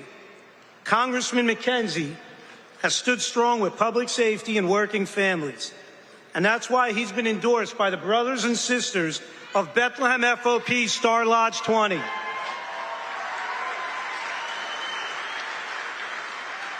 Congressman McKenzie has been on the front lines in supporting public safety.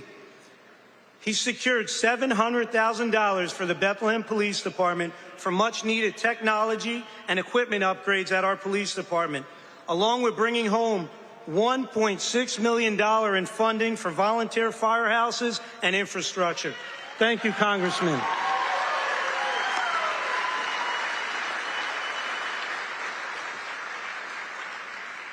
I'm a very grateful American, a son to Lebanese immigrants who came to the United States 50 years ago in pursuit of the American dream.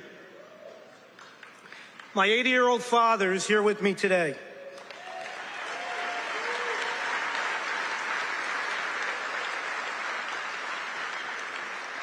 He would often tell me, work hard and it'll pay off.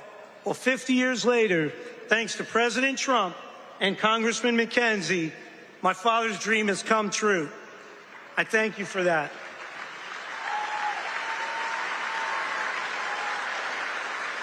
Thank you. Additionally, thank you to President Trump and your entire administration. After more than 50 years, the Lebanese people finally have an American ally who advocates for a sovereign and independent Lebanon governed by the Lebanese people. Thank you for that. Mr. President, you have the support of almost 20 million Lebanese people worldwide.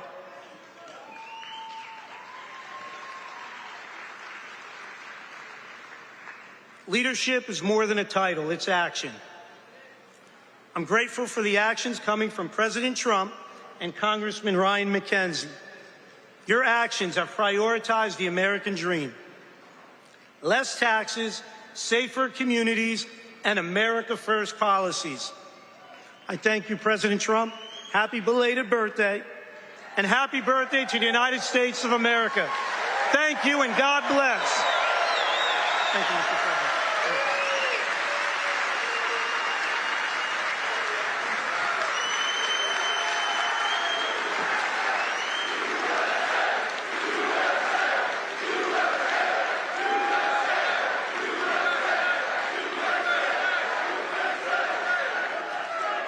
Thank you very much. You know, I just looked at all these pages. I said, oh, we're in trouble. But you know what? That was good. That was a good job. I was a little worried when I saw the pages after page. Very good. Great job. Sam, where's your father? Hello, Pop. How are you? Got a good boy. Got a good boy. Yeah, taking care of your people. So our administration is also delivering one historic win after another for another group that works a lot of overtime, and that's our great auto workers. We have a lot of auto workers in here today. But just as I promised, the UAW workers, and we did great with them, you know, Republicans, I don't know, for whatever reason, they don't do like I do. But in the campaign, I ended Biden's insane electric vehicle mandate, that crazy mandate, which meant that in a short while, all cars had to be all electric, and many of them would be built in China and others in foreign countries all over the world. That's what was going to happen, and I stopped that. I ended it in my first week in office. I ran on it. And you know what? If you like electric cars, I think that's great. I wouldn't say Elon was thrilled with what I did, but he understood that. But if you like electric cars, I think it's great, but you have to have the right to buy a regular, I mean, we have more gasoline than any country anywhere in the world if you want to have gas. If you want to have a hybrid, you can have whatever the hell you want, including electric. But I terminated Biden's disastrous fuel emission standards that would have crushed Mack trucks. Mr. Roy, your company would be crushed if I didn't do that. You wouldn't be bidding on anything, neither would anybody else. It was the most insane environmental regulations ever conceived of by man. It was totally unreasonable and ridiculous. And you can sell trucks for much less money that are now much better trucks that work, that actually work. And we made interest on auto loans, fully tax deductible, but only if you buy a car that is made in the USA. Otherwise, we're not interested. Otherwise, we're not interested.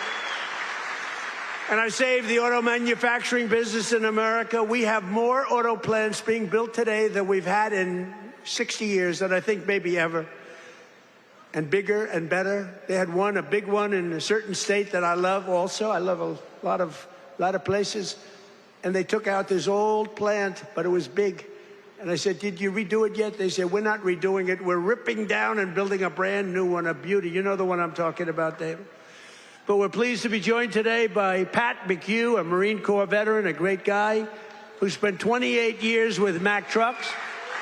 And he leads the cab assembly and serves as new product line launch leader. It's a big deal. And Pat's grandfather worked here, his dad worked here, and now his son is working here and doing well. And they know how important it is to keep manufacturing jobs in Pennsylvania. Pat, say a few words, please. Thank you, Mr. President.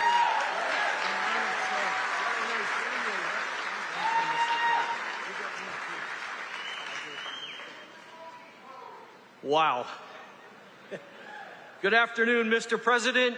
It is a profound honor and privilege to have you here with us today to help celebrate the upcoming 250th birthday of our America.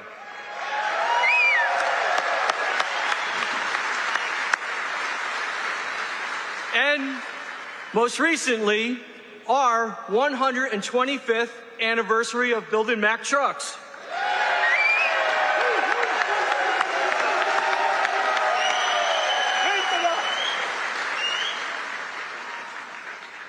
My name is Patrick McHugh Jr., and I am a proud Marine Corps veteran.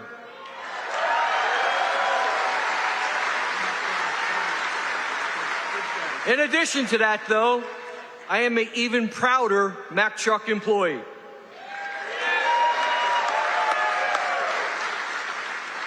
Standing here with me today is my father and my son, both Mack truck workers. Together, they have a combined 78 years working experience building the greatest trucks on earth.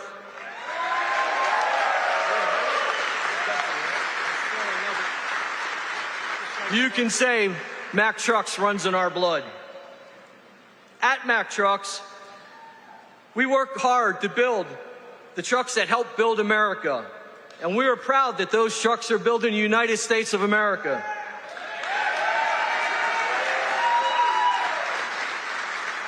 Along with our UAW colleagues, we're open for business, and we're producing the best quality trucks we ever have.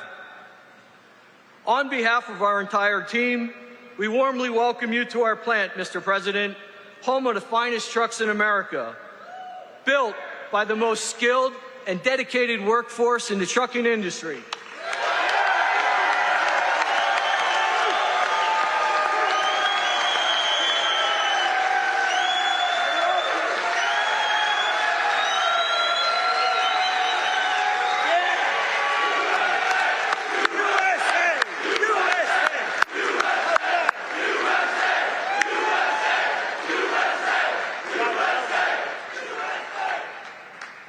So, Mr. President, I want to say thank you for choosing to highlight Mack Trucks on your visit today, and thank you for supporting our American workforce. Thank you, Mr. President.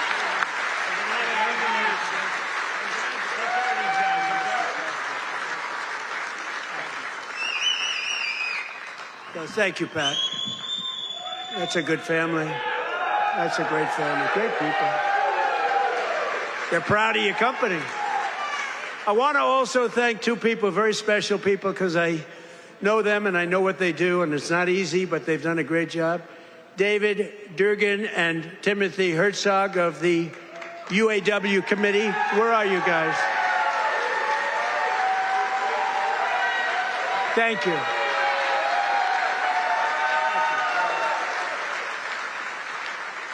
They do a good job representing you.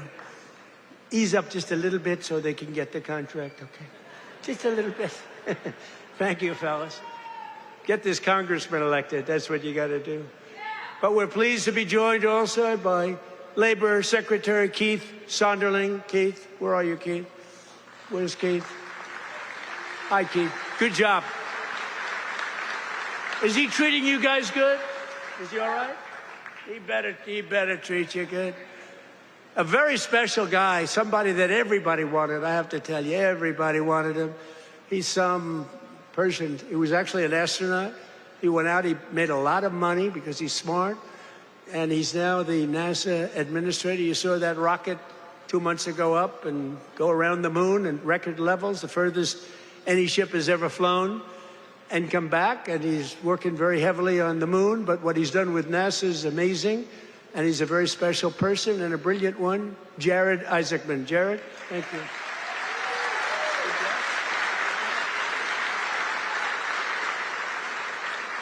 Great job. As well as, I introduced him a little bit only by the name David, because he knows me, and I know him by David. But David McCormick is your senator, and he's a brilliant person, brilliant businessman. And he loves the Commonwealth. He loves Pennsylvania, and this is where he wanted to be. And he had a rough, I told you, he had a rough fight. This is a rough beating, like 24 years, and a father for 24 years. I don't know. I said, I don't know. You sure you know what you're doing, David? But you won, and you won easily. And I'll tell you what, you have a great senator, one of the best in the country. So I just want to thank you very much, David. Thank you. And 4 warriors for Pennsylvania in Congress. These are warriors. Lloyd Smucker is here. Lloyd, thank you. Thank you. John Joyce is here. John, thank you. Dan Muser is here. Thank you. And these guys are all in good shape, but we got to get Ryan McKenzie elected. We got to get Ryan. I'm not here for them. I'm here for him. We got to get Ryan elected. Run up here, Ryan, fast. Nobody wants to hear you. Come on, just run up. Nobody wants to hear you, Ryan. Do what David did. He'd go up for 1 minute. Thank you very much, everybody. It's nice to be here. And everybody thought he was the greatest speaker. Okay. Say a few words. Excellent. Well, Mr. President, I can't thank you enough for coming here to the Lehigh Valley, highlighting the great men and women of Mack Trucks, doing all the work that you do in Washington, D.C. for our veterans, our first responders, and everybody across this country to continue to maintain America as the greatest country in the world. You are the president that is fighting for all Americans. Thank you for being here, sir. Thank you, sir. Great job. Thank you for being here.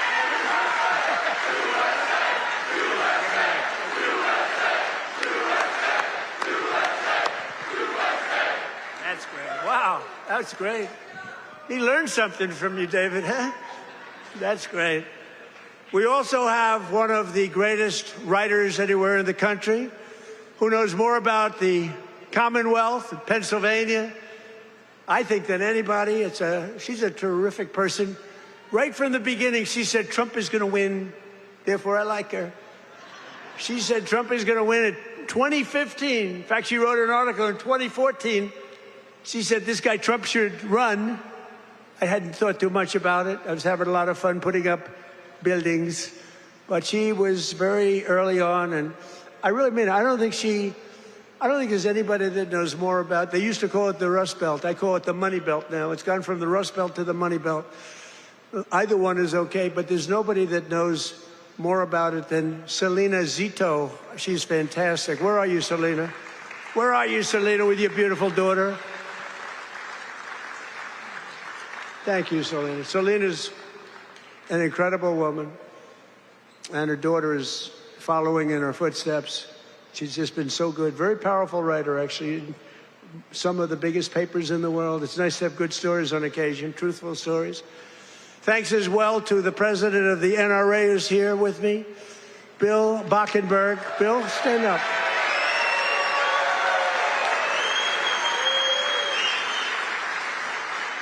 And they always give me their endorsement because I saved the Second Amendment, and you think it's easy.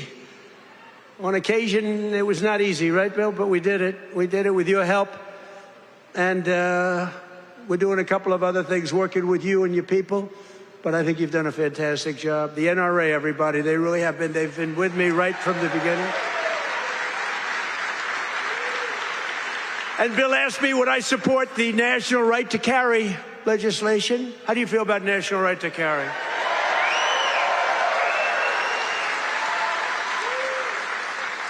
That's my free poll. You know what that is? That's a free poll. I don't have to pay $300,000 to somebody that doesn't even do polling, you know, to give you phony numbers. See, those are real numbers. National right to carry. Yeah, we're working on it. And we have a very special guest who you just saw on the highest rated fight show ever in the history of television, the UFC Freedom 250. So this guy, well, I just have to set it up a little bit if I don't mind. Because I'm thinking, you know, I'm a similar size. I weigh more than he does, actually. So therefore, I have a tremendous physical advantage over him. His muscles are slightly harder and slightly younger. He's a lot younger. But I think I can do it because I'm a great athlete. He knows I'm a very good golfer. And I'm much better off on the golf course against him than I'm on the wrestling mat. But he went virtually undefeated. I mean, he won 4 years. He was the top wrestler. His friend, Tony, who's another champion, I'll introduce you to, Tony. But these two guys were on the Penn State team. And Bo Nickel went, I mean, you couldn't defeat the guy. And then he had every battle. I guess he was a 3 or 4-time All-American. But then he turned pro and he went to the UFC. Did you find them tougher? Yes, a little different. You know, a little different. But he's won just about everything. But he had a big fight last week with a lot of pressure, with the White House in the background. And he's a guy that I like. I met him a while ago. I looked at the ears. I said, man, this guy's a fighter. You can tell a lot by the ears. And he told me, no, he doesn't mind the ears. He likes them. It's almost a symbol. For great fighters, it's a symbol. That's why I'm worried about you, Tony. You have pretty normal ears. But I got to know Bo a little bit, and I got to root for him. And I almost felt like his father up there. His father's great, but I felt like his father, so I was nervous for the fight. And he was fighting somebody that Dana White, the great Dana White, he's a phenomenal guy. He said, no, Bo's got a tough one tonight. I said, why? Why do you do that to him? Because if you lose at this night, it was the biggest audience they've ever had, by far. The whole world watched it. The people at the White House, we had 5,000 seats around the cage we built, and we had 100,000, more than 100,000 people in the park right next door. We had the largest television audience they've ever had, by far. They said, why do you have to give him such a tough opponent? He was pretty tough. But then it happened. So Bo is known as a great wrestler because he was the best wrestler by far in college. Nobody could beat him. And I figured Bo would be wrestling. But no, he wasn't wrestling. He was punching. I said, Bo, grab his legs and start wrestling. That's what you do.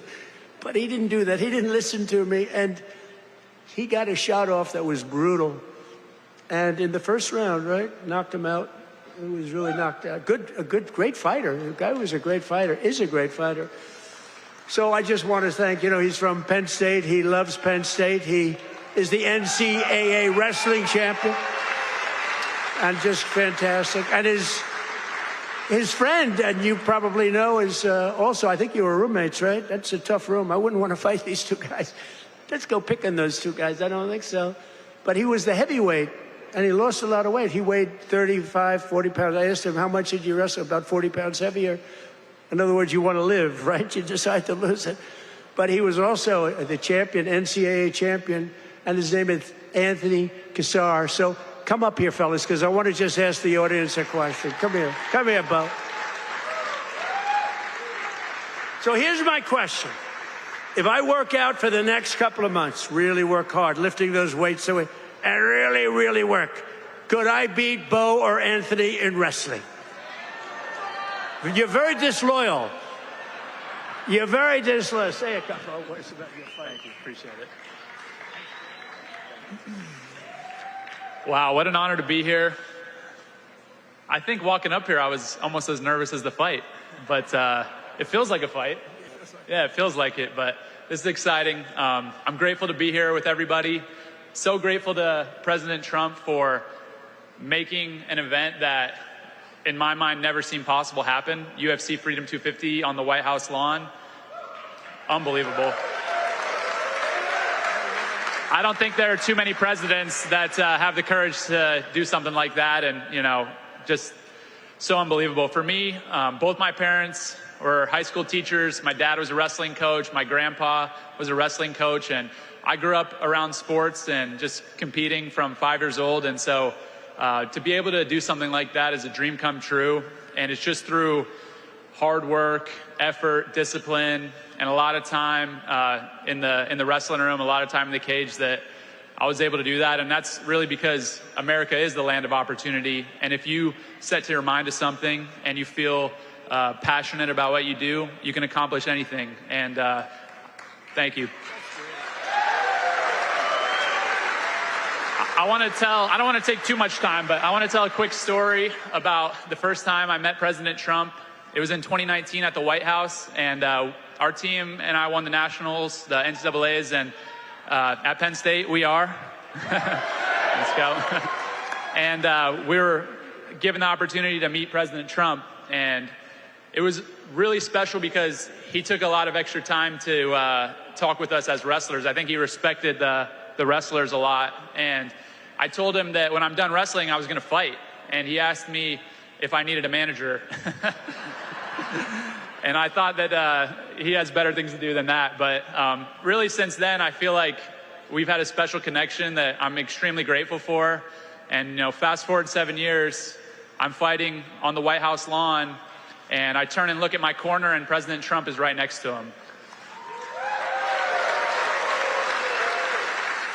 And you're watching now President Trump at a rally speaking at a Mack Trucks factory in Pennsylvania and talking about a range of issues, including economic policy, foreign policy, and also criticized Democrats, saying that they put America last and illegal immigrants first. So President Trump praised Mack Trucks and American manufacturing workers and also touted his tariffs, saying his tariffs on steel, aluminum, copper, and automobiles and trucks and other things are protecting U.S. jobs, and saying that tariffs are encouraging companies as well to build in the United States rather than overseas, and saying that the U.S. economy is in the hottest country in the world right now. Said the deficit with China has been dramatically reduced, and also, of course, highlighting his signature policies like no tax on tips, no tax on overtime, and no tax on Social Security benefits. Okay, let's move on here. A nursing school owner pleads guilty for her role in a scheme that sold nearly 3,000 fraudulent diplomas. The case is part of a law enforcement effort dubbed Operation Nightingale. We have more news after this break. Stay tuned.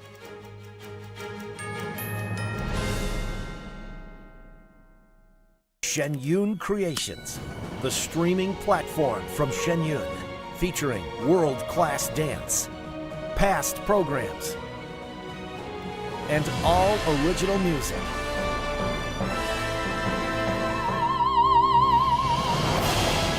Masterclasses, behind the scenes, comedy, and more.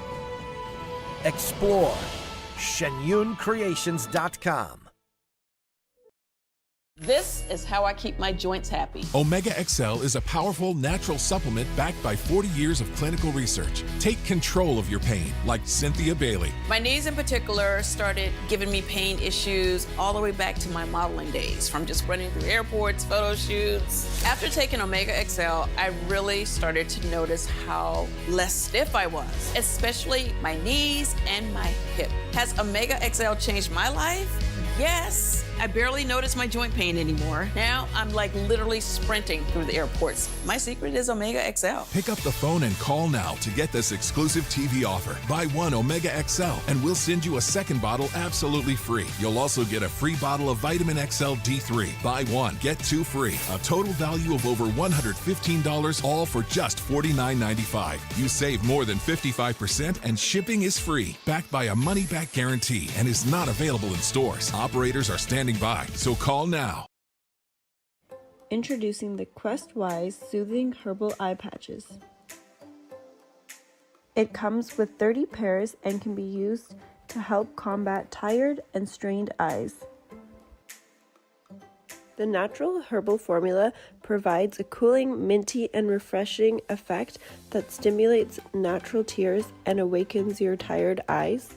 Placing the eye patches around your eyes helps to reduce dryness and massages acupuncture points. They can be worn while reading, studying, using electronics, and provide hours of long-lasting relief.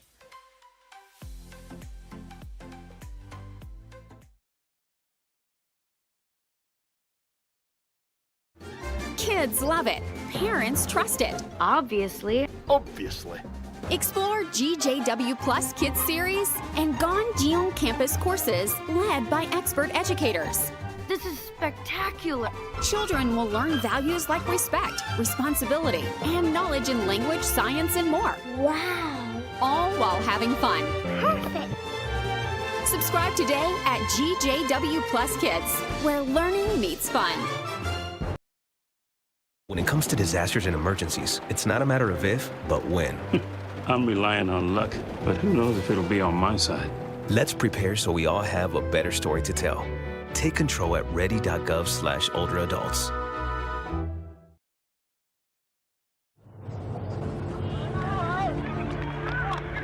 There are real consequences to controlled media.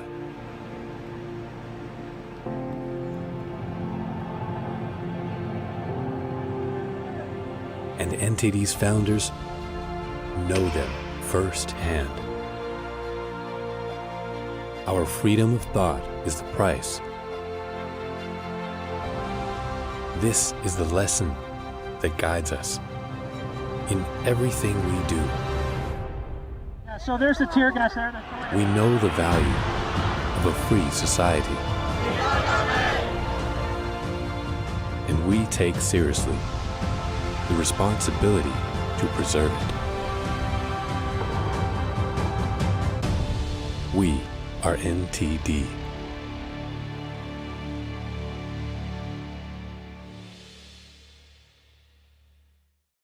I debate all day. It's what I do. But there are some things that are undebatable, like your mental health, my own mental health. I was in a dark place when my brother passed away in a car accident. I've never been more devastated than the day I lost my mom. I was depressed, miserable, in ways I never imagined. I reached out, and my sisters came, my pastor, my therapist. They helped me get through it. I found that the more I spoke up, the healthier my mind became. The chaos that was in me began to subside. I was more focused, clear. When you love your mind, you can go so much further. That's not up for debate. Find mental health resources at loveyourmindtoday.org.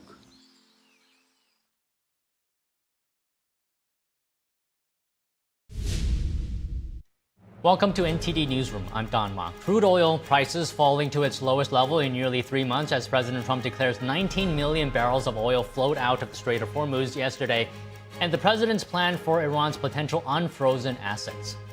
An evacuation plan is underway for mariners stranded in the Strait of Hormuz. The announcement comes amid increased traffic through the strait. Authorities charge over 450 people in a nationwide healthcare fraud crackdown. The schemes involve more than $6.5 billion in false claims and in some cases put patients' lives at risk. A nursing school owner pleads guilty for her role in a scheme federal authorities say sold nearly 3,000 fraudulent diplomas. The case is part of a law enforcement effort dubbed Operation Nightingale. Senate lawmakers seek answers on how to make the economy more affordable for the everyday American. Jason Blair has more. At least 40 people are reported dead in France as a brutal heat wave is hitting Europe. How the French government is responding.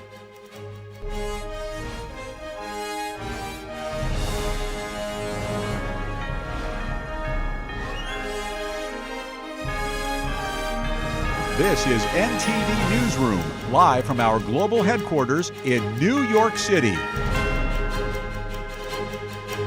Thank you for joining us. President Trump declaring that Iran has fully agreed to the highest level nuclear inspections extending indefinitely into the future.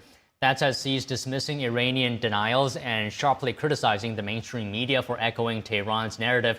We now go live to NTD's White House correspondent Mari Otsu at the North Lawn. Mari, good afternoon to you. Can you tell us what is the latest right now on the Iran deal? Hey, Don, good afternoon to you. That's right. Well, President Trump is pushing back against those Iranian claims that they say they won't allow any nuclear inspections. The president, to the contrary, saying, quote, Iran has fully and completely agreed to the highest level nuclear inspections long into the future, infinity. This will ensure nuclear honesty. President Trump also today saying that if they don't agree to these inspections, there will be no further negotiations with Iran. Take a look. no scheduled visit for the IAEA inspectors. Is that part of your agreement? They're wrong. They're wrong. They're wrong. They know they're wrong. They told us inside, and we have it down 100% inspections. And if they were right, I'd cancel the meetings right now.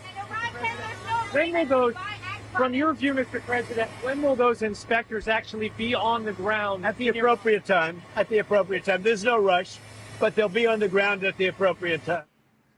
President Trump also saying that because of these concessions from Iran, he's also agreed to allow the Strait of Hormuz to be completely open, removing the U.S.'s naval blockade on Iranian ports there. The president, though, adding that ships will remain in place in the area if it becomes necessary to reinstitute that blockade, although he says right now he thinks that is unlikely. The president is also continuing to threaten further military action if Iran does not, quote, behave. The president saying today if Iran is reasonable, if they're smart, everything will go well. Otherwise, the U.S. will have to, quote, finish the job. And in Pennsylvania today, Don, President Trump is also touting the lowered energy prices we see here as a result of the open strait. Take a look. By the way, yesterday, 19 million barrels of oil flowed out of the Strait of Hormuz, a very beautiful place.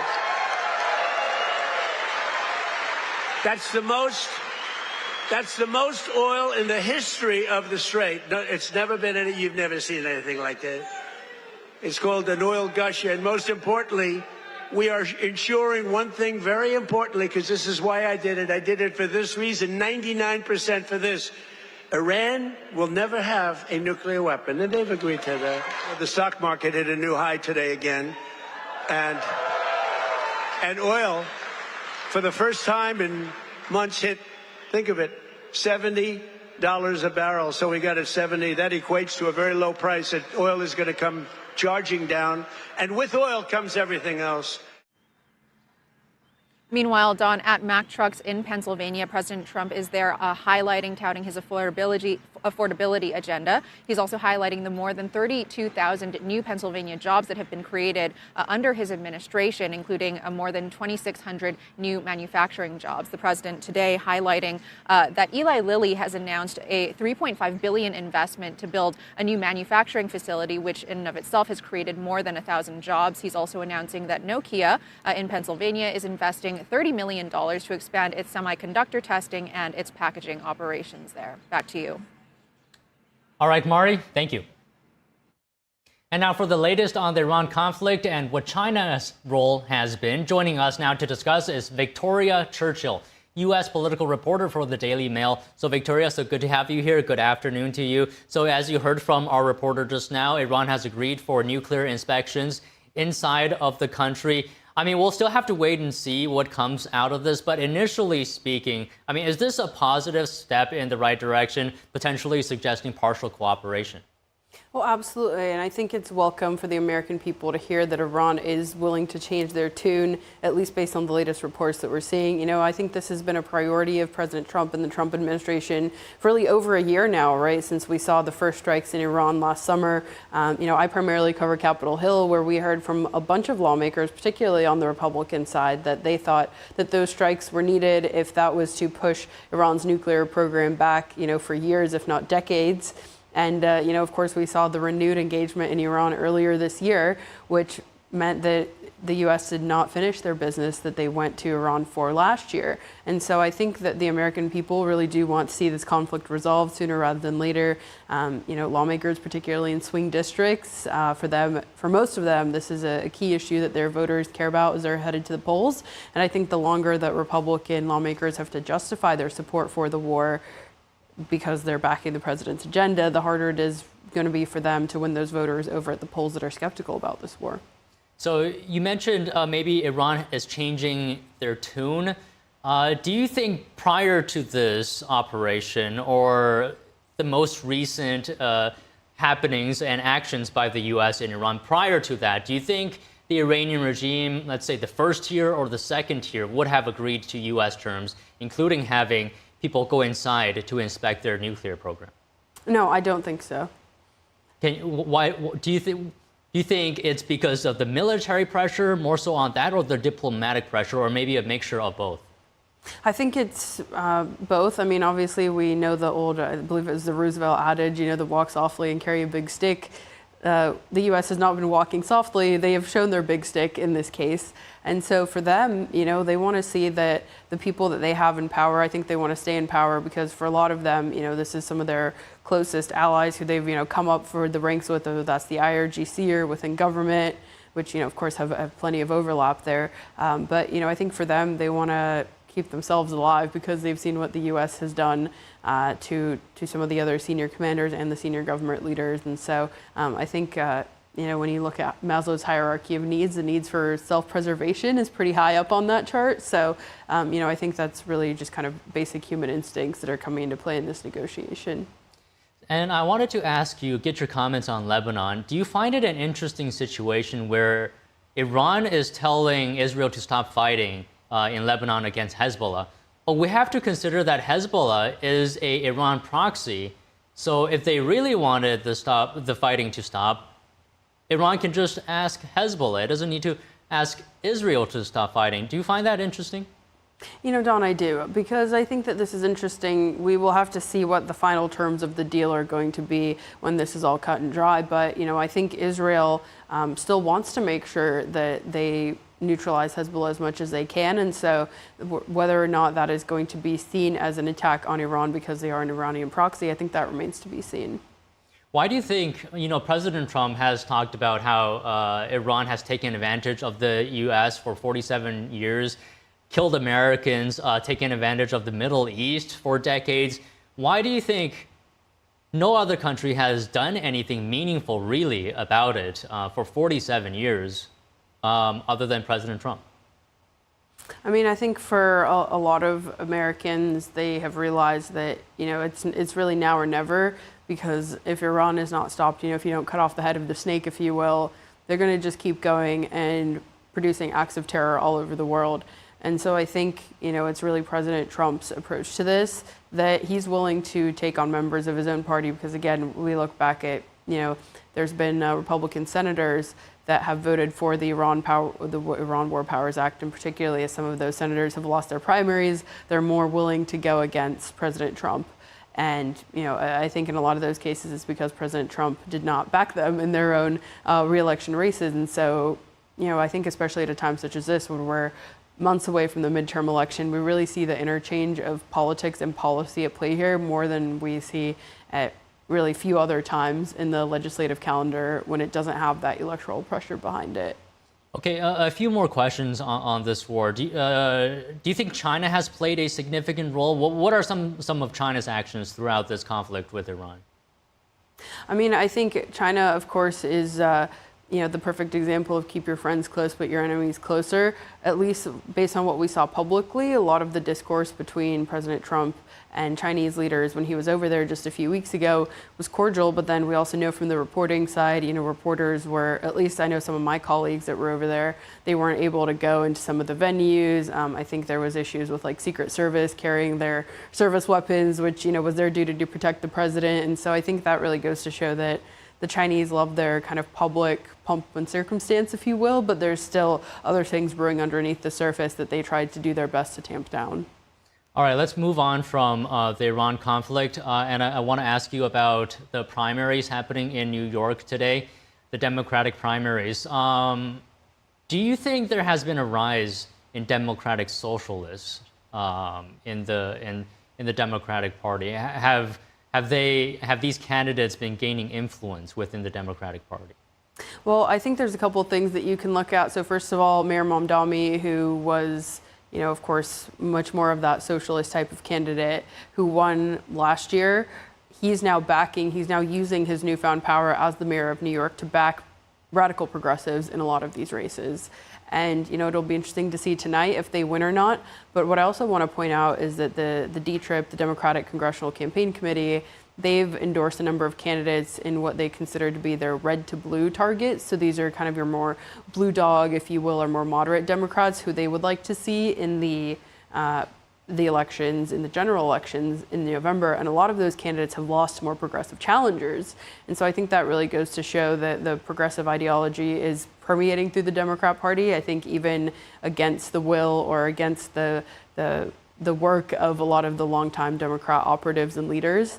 And then I think the other thing that you have to look at is also that these candidates are showing up not only in Democrat primaries, but that there's reporting that I've done on, for example, Dan Osborne, who is the so-called independent candidate running in Nebraska.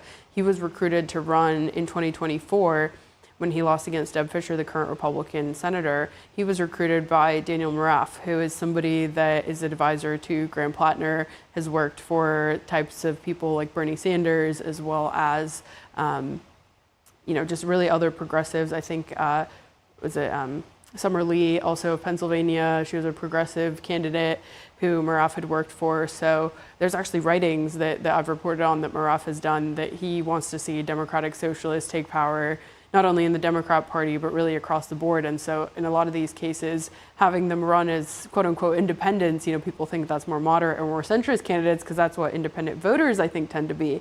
But when you look at the beliefs of some of these candidates, you realize that's not the case and that they are really kind of a wolf in sheep's clothing and they are Democratic Socialists. So why are voters voting for these Democratic Socialist candidates? Are there policies which, can be argued is very socialist, right? Is that what voters want? I think that's what voters think they want. Because, for example, you look at Mayor Mamdani here, we were out talking with a couple of my colleagues here at Daily Mail. We were out interviewing voters, particularly in the 12th Congressional District, which has this toss-up race to replace Jerry Nadler. That's the one that's got Jack Schlossberg and George Conway in it, as well as the people that are probably going to win. It's between Alex Boris and Michael Lasher. Most of the people that we were looking at was supporting Lasher, and so he's kind of more the mainstream candidate. He was endorsed by Nadler, etc. But, the other thing that we were asking voters is what do they think about the job that Mamdani has done? And I think most of them were actually pretty happy. And a couple of them said that he didn't get their vote, but they haven't seen really negatives, or they've actually seen positives of his mayoral time, time down at Gracie Mansion. And so I think that's interesting because you have these people that run on these super progressive ideas, but I think for a lot of voters that were kind of scared of that, they actually haven't seen a lot of that implemented. And so I think it's a case of maybe the bark is sharper than the bite, where they want to go out and do all these radical things, and when they get into office, they realize they can actually do lots of them, but they still have that Democrat Socialist brand, which is attractive, particularly to younger voters. How do you think this Democratic Socialist brand is going to do in the general election? I mean, I think it's not going to fare very well. I think it may fare well in some of the bluer areas, but again, if we talk about some of those bluer areas, they are nominating candidates that the Democrat power players, at least in D.C., think can't win general elections. So, it'll be a surprise, I think, both to Republicans and Democrats alike if these candidates end up winning in the general election. But I also think that bodes well for Republicans, particularly in those swing seats, that it's going to be a lot easier for them to message against those candidates. We saw candidates being pinned to Mamdani, I'd say probably just about this time last year before he even got elected, that they were saying, these people share consultants, or these people are Mamdani light. And I think that's messaging that outside of really progressive areas isn't going to fare very well with regular everyday Americans. All right, let me just get one more quick comment from you on what's happening in the UK. Keir Starmer, the Prime Minister, resigning. So any comments you have on that? What do you see for the future of the Labour Party in the UK?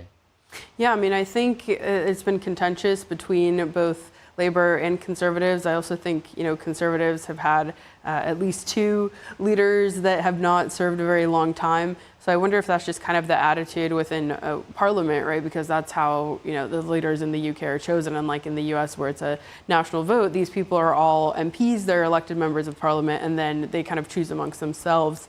At least from what I'm seeing, the most likely successor right now is Andy Burnham, who is actually not an MP right now. So he's looking to win in a by-election, a special election, to get back into Parliament, to potentially then be the PM, the Prime Minister. And then, you've also got people like Wes Streeting, who was in Starmer's cabinet and basically denounced him. So, to him, and I think to voters that may be associating him with Starmer, that's going to be a lot of baggage that he's going to bring into that PM fight. So that's definitely one that we'll be looking at across the pond in the next few weeks and months. Do you think the Labour Party has any more chances potentially after Burnham, or is he the last one? Well, again, you've got Burnham, but you've also got people like Streeting that are going to at least say they're different, even though he served in Starmer's cabinet. So we'll see if the people buy that, or if he just ends up fizzling out. Okay, well, let's leave it there for today. Victoria, it's been great speaking with you. Thank you very much. Thank you so much, Don. Hope to be back with you soon. All right, sounds good. Okay, let's take a break now. A federal judge has sentenced 8 people for a shooting that wounded a police officer outside a Texas detention center. One defendant received the maximum sentence of 100 years in prison. We'll tell you more about this after this quick break. Stay tuned.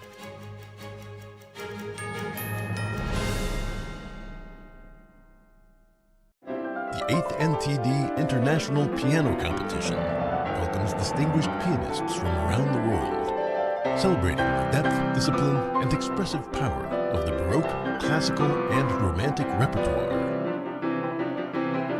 September 1st through the 5th, 2026, New York City. Apply at piano.ntdtv.com, honoring the timeless tradition of the piano. Hi, I'm Jane Seymour, and I spent years on TV playing a doctor. But I learned about the heartbreaking reality of heart disease and stroke when they touched my own life. My father nearly died before having a quadruple bypass and valve replacement that saved him. And my mom, who was my inspiration, suffered a stroke that took away her speech, her ability to move, and ultimately her life. To see someone so vibrant, so positive, who'd survived so much in life, be debilitated by a stroke, it was devastating. And also a wake-up call. And that's why I'm so passionate about supporting the American Heart Association. They're doing more every day to stop needless deaths. But they simply can't do their life-saving work without you. So please, call now or go to helpheart.org. And for only $19 a month, just 63 cents a day, your donation will go to work to do amazing things. Like fund the next medical breakthrough, get the next person trained in CPR, and the next hospital certified in high-quality cardiovascular care. I hope that you'll open your heart right now and join me. Please, call now or go to helpheart.org, give $19 a month, and we'll send you this special t-shirt that you can proudly wear to show that you're part of a community of monthly donors who are helping save lives. A healthy heart, it's the spirit of life. It makes it possible to do the things that you love, to spend time with your friends and family and fulfill your life's dreams. But so many won't have that chance. Heart disease is America's #1 killer and the #1 killer of women. And that's why I'll do whatever I can to make sure others don't die from heart disease before their time. So please join me. Please call or go online to helpheart.org, become a monthly donor, and for a limited time only, your first month's gift will be matched.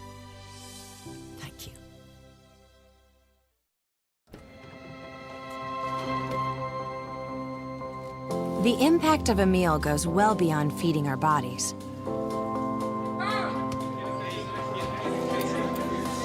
Because when people are fed, futures are nourished. Everyone deserves to live a full life. And with your help, together we can end hunger. Join the movement at feedingamerica.org/actnow.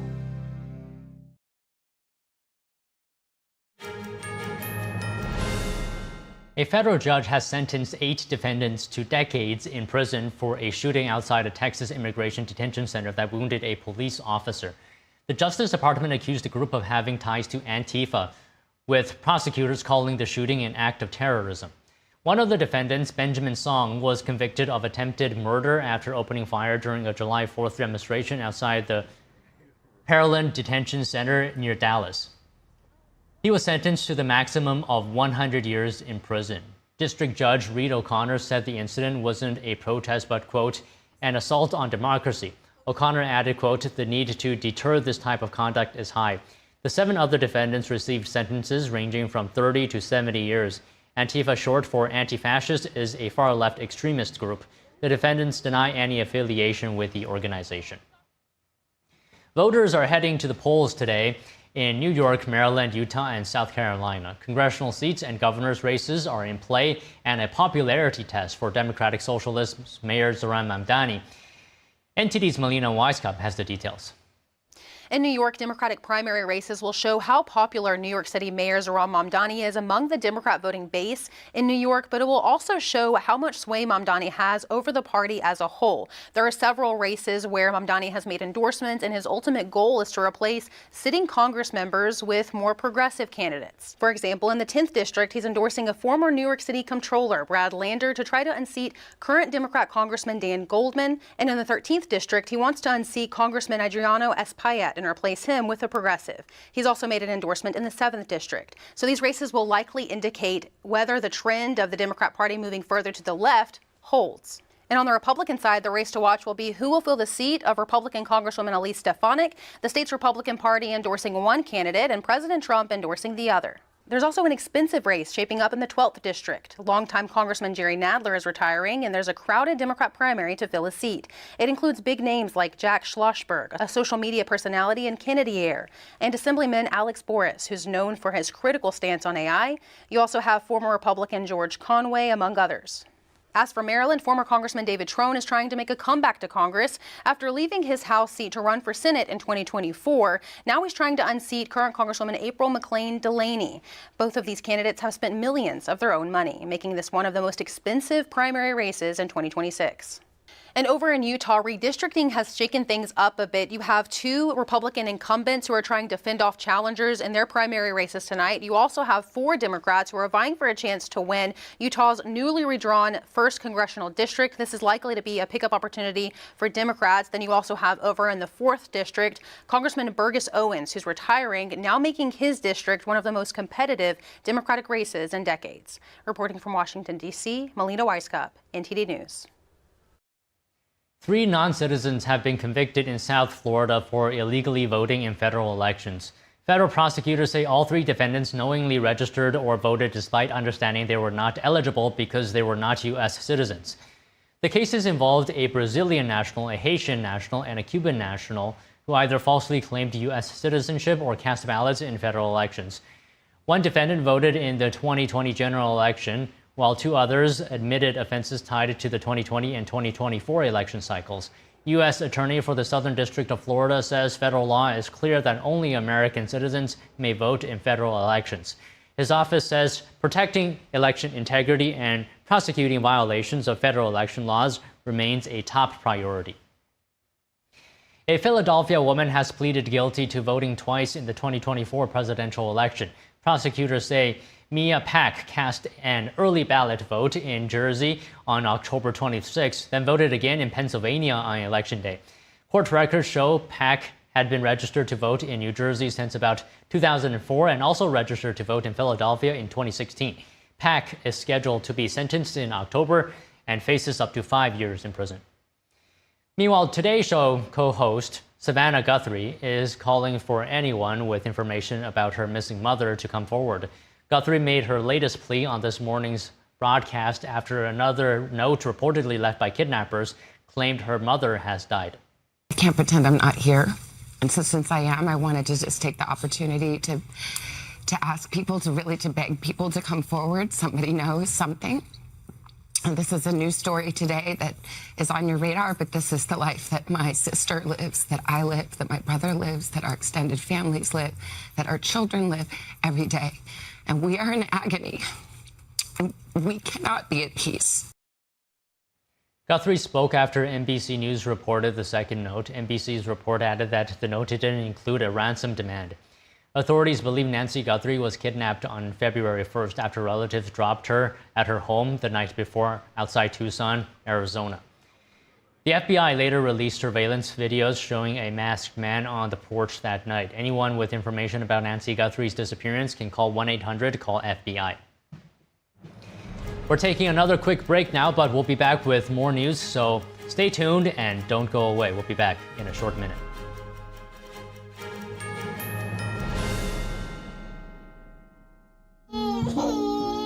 We said we'd never give in to a meltdown. Okay. And we'd never babysit with a screen. We said we'd never let the toys take over. Mariella! Never leave the house looking, well, and never let them out of our sight.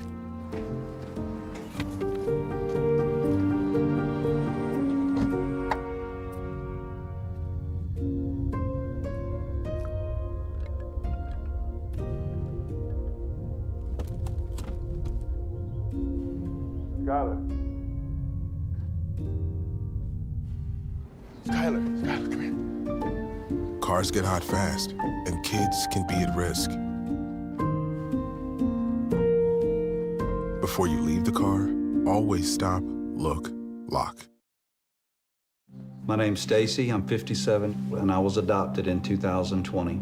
We were adopted in 2019. And we were adopted in 2021. We had a house, and it sounds crazy, but it wasn't a home. The one thing that Jake and Emma brought is it became a home. When I met Dakota, he had just turned 14. You weren't there for the first this and the first that. I missed the first words, but we got a lot of other firsts. Watching her say, oh my God, I cannot believe I got my license. And she's like, I passed. And I'm like, girl.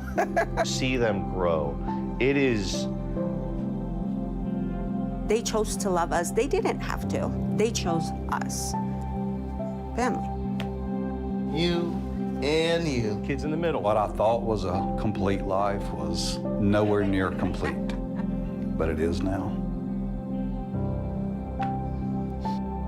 Learn about adopting a teen from foster care. You can't imagine the reward. Visit adoptuskids.org. I was a quarterback at Hardaway High School, college first-round draft pick. On and off the field, we were taught to not show any signs of weakness. During the football season, I would stop eating, but I didn't know I was depressed. I thought that something was wrong with me. For 20 plus years was physical. We didn't have any education behind what mental health was. I started to learn it starts here first. If this is together, I'll be better as a father, as a man, and as a husband. Put the importance on your mental health. I'm not scared to talk about it anymore. The first tool is therapy. The second one is positive self-talk. And then journaling, putting your thoughts on paper. We have to redefine what being a strong man is and heal, love your mind.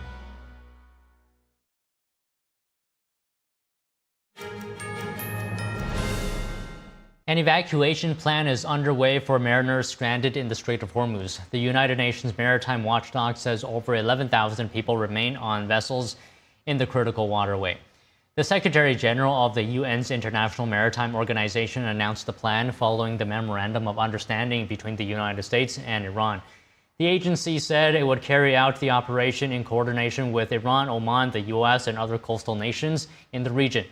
The announcement comes amid increased traffic through the strait. According to ship tracking service Marine Traffic, confirmed crossings rose from 32 vessels between June 12th and June 14th to 93 vessels between the 19th and the 21st. 2 U.S. aircraft carriers remain in the Middle East after the signing of the Iran memorandum. The U.S. Central Command says they will keep up a present and vigilant posture. The 2 ships are the USS George H.W. Bush and the USS Abraham Lincoln. CENTCOM today posting a photo of the George H.W. Bush sailing the Arabian Sea. Over the past weekend, the military command also posted a photo of 2 U.S. Air Force A-10 attack airplanes in the region. CENTCOM says they were flying over the Middle East during a routine patrol, and that U.S. forces continue to be present in the skies, on land, and at sea throughout the region.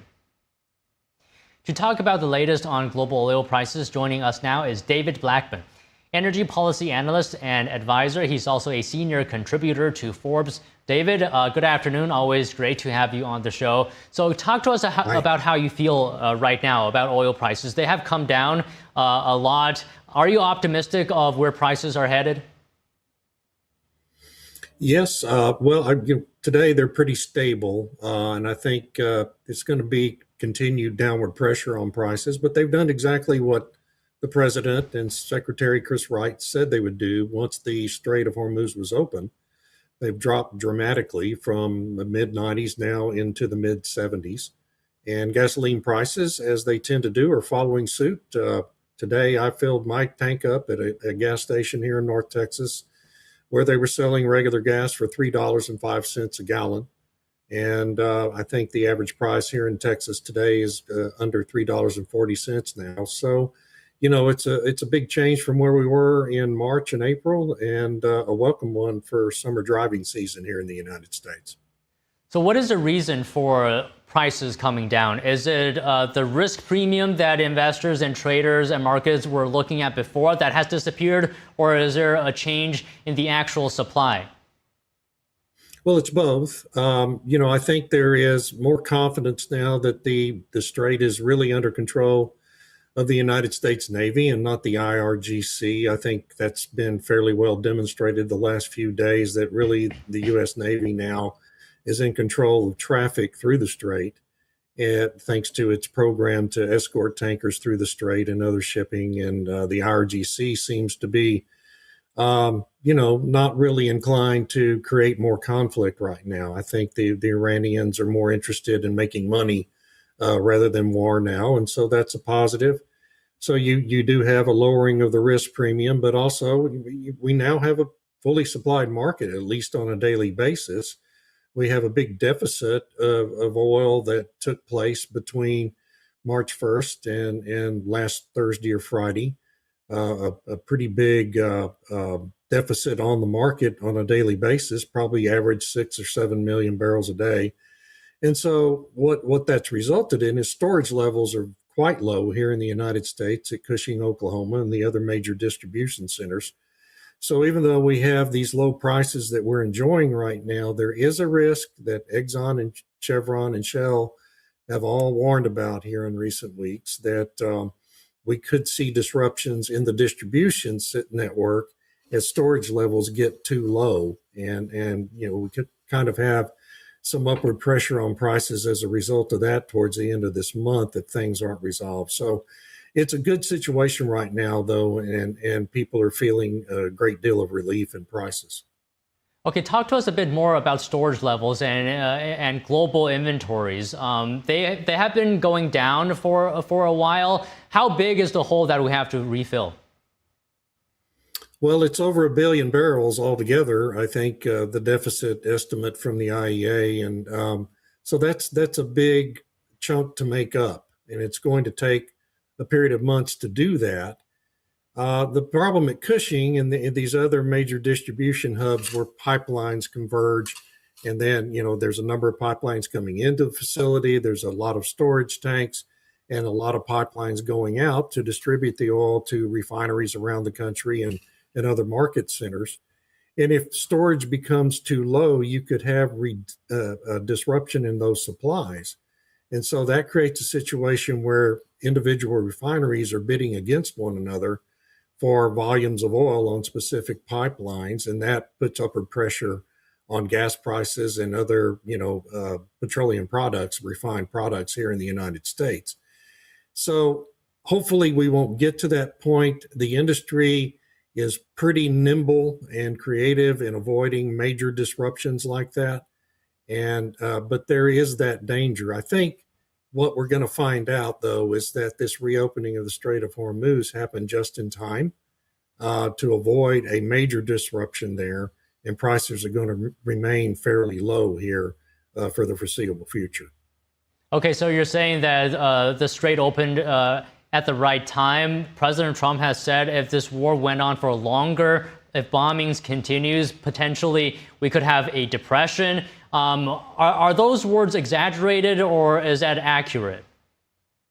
No, I don't think they're exaggerated at all. I think if this had gone on another few months, certainly we would have had a major blowout in oil prices, well over $100, maybe approaching 150, because you just can't sustain that level of an undersupplied market for much longer than we've done and still not have a really big run up in prices. So, oil prices, when they go up, gasoline prices and other petroleum products prices go way up. That impacts every retail product that we buy at any store, because everything is transported to those stores on trucks or trains or planes or ships that run on petroleum fuels. And so when transportation costs gets more expensive, that gets rolled into retail products and creates pretty significant inflation. And I think we've seen indications here the last 2 months that inflation was beginning to rise, largely as a result of these higher gasoline prices and diesel prices. So hopefully now that with the prices going down, that inflation pressure will ease as well, and that will relieve the Fed of any need to raise interest rates like they've been talking about here in recent weeks. So you always want to have moderately low gasoline prices just for the health of the economy. And so this is all very positive the last few days. All right. How long do you think it would take for oil prices to go back to pre-war levels? Because if I remember correctly, there were some oil facilities that were damaged in the conflict area. Yes. And so what we're seeing right now is we're having a lot of supply come out of the Strait of Hormuz because you had well over 100 tankers backed up in the Persian Gulf, not able to get out. So there's this big backlog of tankers that are now moving through the Strait of Hormuz and out onto the open market. And that's going to create a temporary glut.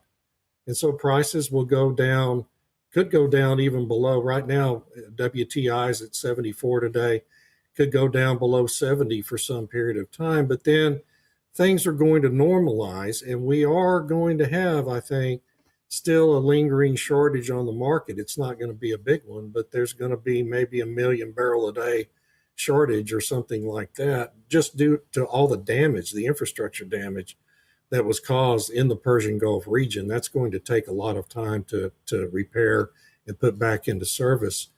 So we are going to have probably, I don't think we're going to have for any long period of time an oil price below $70. And that means gas prices aren't going to go back down to 280, 270 like they were in January and February. But, we're already getting close to the $3 level in many states. And so, it's a lot lower than it was 3 months ago. And it's well below right now today, right at and even below the average price for gasoline in the United States in this century when you adjust it for inflation. We're right at that point right now and going below that. So we're at very moderate gasoline prices right now today. Okay, just one final thing I'm wondering here. Do you think there will be any lasting impact of this war on oil prices? Anything that we cannot recover from, or everything can be recovered? Well, I think everything can be recovered with time. And of course, we've also had a situation now where we've begun adding oil volumes here in the United States onto the market. Venezuela production is up 500,000 barrels a day. Guyana production is growing. West Africa production is ramping up. So yes, I think we're going to get within a year or so, into a pretty healthy market situation and a well-supplied market. And demand destruction, there's been a little bit, but not a lot. And so you're going to have a pretty well-balanced market. And that means, predictable prices for gasoline at the pump, predictable transportation prices for consumer goods. And that's real positive for the economy. All right, sounds good. About a year's time. All right, David, always great to speak with you. Thank you very much. Thank you. At least 40 people are reported dead in France as a brutal heat wave is hitting Europe. Residents across various nations are finding different ways to escape the blistering heat. NTD's international correspondent Arian Pastar has the story. Some residents in Paris are escaping a brutal heat wave by spending the nights in parks. But some people tragically lost their lives trying to cool down. The Prime Minister of France says at least 40 people have drowned in the past 5 days.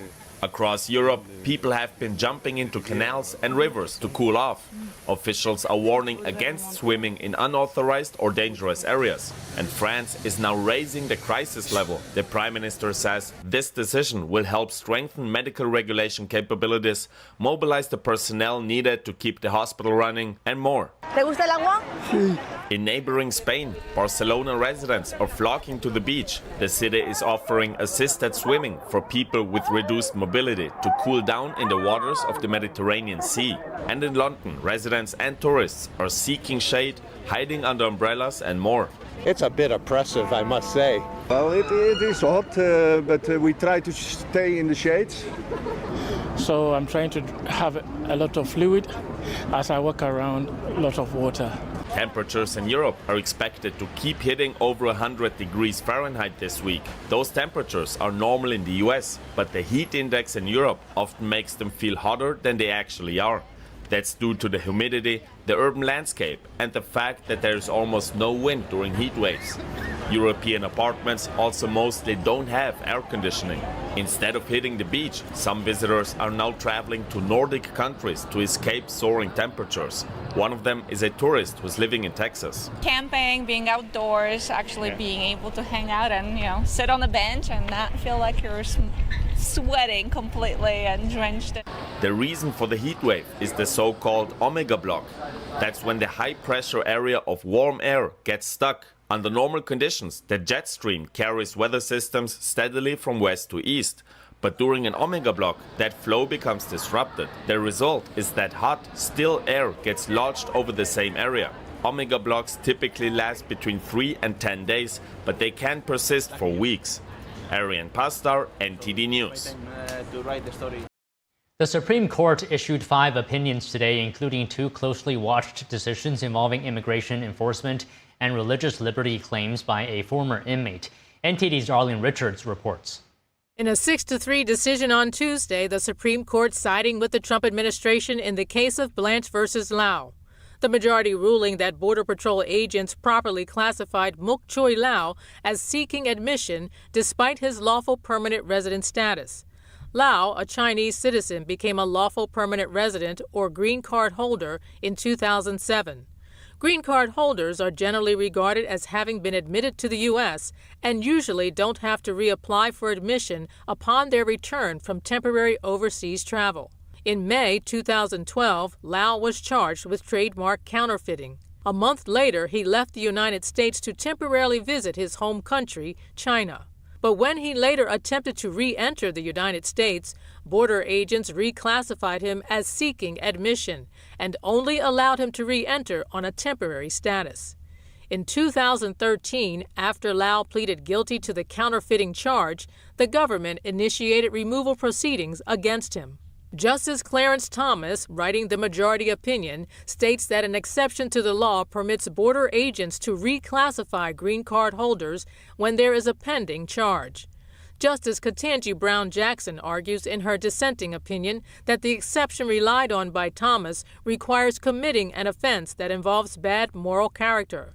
Therefore, she says, the government has to formally determine whether or not the offense exists before stripping a lawful permanent resident of his already admitted status. Thomas and the majority decided that border agents did not have to establish that the crime involved moral character before reclassifying Lau, ruling it was enough that he had been charged with a crime. In another highly watched case, a former Louisiana prison inmate was blocked from suing prison officials who cut off his dreadlock. Damon Lander is a Rastafarian who stated that his religious beliefs require him to leave his hair uncut. He claimed that Louisiana corrections officers, despite being aware of his religious beliefs, forcibly shaved his head. The officers argued that Lander couldn't sue them because they had not voluntarily consented to be sued in their capacity as employees, and that only their employer, the Department of Corrections, which receives federal funding, had agreed to such lawsuits. A majority of Supreme Court justices agreed. Justice Neil Gorsuch, writing the majority opinion, says the law does not allow for these individuals to be sued in their personal capacities unless they voluntarily and knowingly consented to such lawsuits. Justice Ketanji Brown Jackson, writing the dissenting opinion, argues that the law requires state and local prisons that accept federal funding to accommodate prisoners' religious beliefs, and it gives the prisoner the right to sue any prison employee who violates the law. The majority ruled that Congress's power to allocate funds didn't include the power to regulate law. Arlene Richards, NTD News. Lawmakers look for solutions on current affordability challenges facing the average American. However, both parties celebrate a bipartisan housing act recently passed by the Senate by a rare vast majority vote. NTD correspondent Jason Blair has more. How do we make this economy work for families who are already working hard? Unfortunately, too many in Washington still believe the answer to every problem is more government. Senate Banking Committee Chairman Tim Scott argues that market-driven solutions and less regulation are keys to getting costs down for the everyday American. When Washington makes it harder for a bank to lend, a business to invest, a builder to build, and an entrepreneur to grow, those costs do not disappear. They show up in higher prices, fewer choices, and fewer opportunities for American families. Committee ranking member Senator Elizabeth Warren says the Iran conflict has raised energy costs. The impact of the war continues to jack up costs for every single sector of our economy. Families have spent $43 billion more on gasoline alone. Despite the sharp partisan divide, Republicans and Democrats did come together on one major affordability measure. This is the biggest housing bill in more than 30 years. We cut red tape, we are unlocking housing supply, and preserving local control. On Monday, the Senate passed the 21st Century Roads to Housing Act by an overwhelming 85-4 vote, one of the biggest housing packages in decades. It aims to cut red tape, boost supply, and help bring down home costs. The House is expected to send it to President Trump's desk soon. However, with many families still strained by high housing, grocery, and everyday costs, witnesses proposed blockchain payments to slash fees, more housing supply through deregulation, and broader access to credit as practical ways to improve affordability. Reporting on Capitol Hill, Jason Blair, NTD News. 250 years ago, America chose freedom. This year sees a celebration of that choice with the modern-day World's Fair celebrating the people, traditions, innovations, and spirit that make America. Julia Friedland, Freedom 250 spokesperson, joins us now to talk about the attractions, experiences, and stories that will be part of America's 250th anniversary celebration. Julia, welcome. Thank you for joining us. So I just want to ask you to start off, what can we expect, from the Great American State Fair? So June 24th is our kickoff where we will have remarks from the president. June 25th through July 10th will be the Great American State Fair. As you mentioned, this will be a modern-day World's Fair. There will be representation from every state and territory, all on the National Mall. Each state and territory will have the opportunity to share with all Americans from across the country and also international visitors what makes their state so unique. We'll also have rodeos, a livestock competition. We'll have a carousel, a 110-foot Ferris wheel. And on July 4th, we'll have the largest fireworks show ever on U.S. soil that will be happening on the National Mall to celebrate America's 250th birthday. So 50 states and D.C., as you mentioned, will be represented. I mean, that's just incredible. How exactly, what are we going to see on the ground that they're going to be represented? What can we expect on that? So each state has the opportunity to use their pavilion to teach something to the visitors about what makes their state unique. But also, as I mentioned, there will be rodeos, there'll be traditional Americana fare, there will be exhibits. Each day of the fair will have a different theme. For example, one day the theme will be faith. The next day it will be agriculture, innovation. We'll be having Maha Monday. So for more information about the daily programming, you can go to freedom250.org to learn more. Any daily programming themes that you're particularly excited about or you think that visitors are going to enjoy in particular? Well, I'm super excited for all of them, but I would say innovation I'm definitely excited about. There will be some really groundbreaking activations going on the National Mall. A lot of our sponsors, for example, John Deere, will be having activations as well that will show up on Agriculture Day, so that'll be really cool. There's a lot of surprises in store for the visitors, and again, go to freedom250.org to try to figure out what day you can come and what day looks most interesting to you. Okay, you said earlier President Trump is going to be speaking at this event. Anything else we could be potentially expecting from the president? We'll have military ensembles. We'll have flyovers. We will have different things each day that will kind of draw people in. Like I said, rodeo. We'll have livestock competitions. July 4th, the president will also deliver remarks. So that will be really exceptional. He'll be the keynote speaker on America's 250th birthday, if you will. So it'll be a really amazing experience. It'll be something that we can tell our kids and grandkids about one day. All right, Julia, sounds like a fun time. Thank you for speaking with us today. Thank you for having me.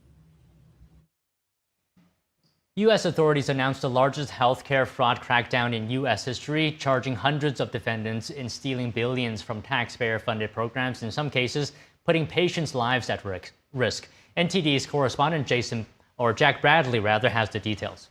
Since June 8th, we've charged 455 defendants. The Trump administration announcing the largest coordinated healthcare fraud takedown in U.S. history. Federal officials say 455 defendants are facing charges tied to more than $6.5 billion in alleged fraud involving Medicare, Medicaid, and other government health programs. If you seek to harm or cheat Americans, we will find you, seize any assets, and prosecute you to the fullest extent of the law. Officials say the cases range from unnecessary medical procedures and fake billing schemes to kickbacks and opioid-related fraud. Investigators allege one wound care fraud scheme generated more than $2 billion in false claims. Prosecutors say suspects used the proceeds to buy luxury homes, exotic cars, jewelry, and even help build a resort hotel in the Philippines. These schemes did not target government programs, they targeted the American taxpayer. Health Secretary Robert F. Kennedy Jr. says that fraud has drained billions from federal health programs and argues that the government is shifting from a pay and chase model to one that stops suspicious claims before money goes out the door. We know when invoices come into my agency, we can tell that some of them are fraudulent or probably fraudulent. But authorities say the damage goes beyond dollars. But the actual cost is that of human health and the lives of humans hurt by these fraudsters, because they don't care about you. If they're willing to steal your money when you're down and out and struggling and you're vulnerable, they will definitely take your health and take your life if that's required. One case involves a cardiovascular testing company accused of approving patient exams in seconds without proper review. Federal officials say one teenage basketball player was cleared to play despite signs of a serious heart condition and later died after suffering cardiac arrest on the court. Their company billed over $90 million while a child was buried by their family. The FBI says the crackdown also reached overseas. Authorities recently arrested several suspects abroad and extradited them back to the U.S. to face charges. Fraud is no longer being tolerated, it is not being put up with, and we will chase them down just like we chase down terrorists, narco-traffickers, gangbangers, and those that wish to do harm to our communities. Authorities say they seized more than $182 million in cash and assets during the operation. The Justice Department says the investigation involved several federal agencies, dozens of U.S. attorneys' offices, and state partners across the country, with more arrests and enforcement actions expected in the months ahead. Jack Bradley, NTD News, Washington. A nursing school owner has pleaded guilty for her role in a scheme that sold nearly 3,000 fraudulent diplomas. The case is part of a multi-state law enforcement effort dubbed Operation Nightingale. Carlene Noroz of Plantation, Florida, provided the fraudulent diplomas through her 2 nursing schools between 2018 and 2025. The fake diplomas allowed the buyers to take part in National Nursing Board examinations of the individuals who obtained fake credentials. Over 2,200 passed their nursing exams, secured licenses, and gained employment in Florida and other states. Law enforcement launched Operation Nightingale in January 2023 to arrest individuals who sell fraudulent nursing degree diplomas and transcripts.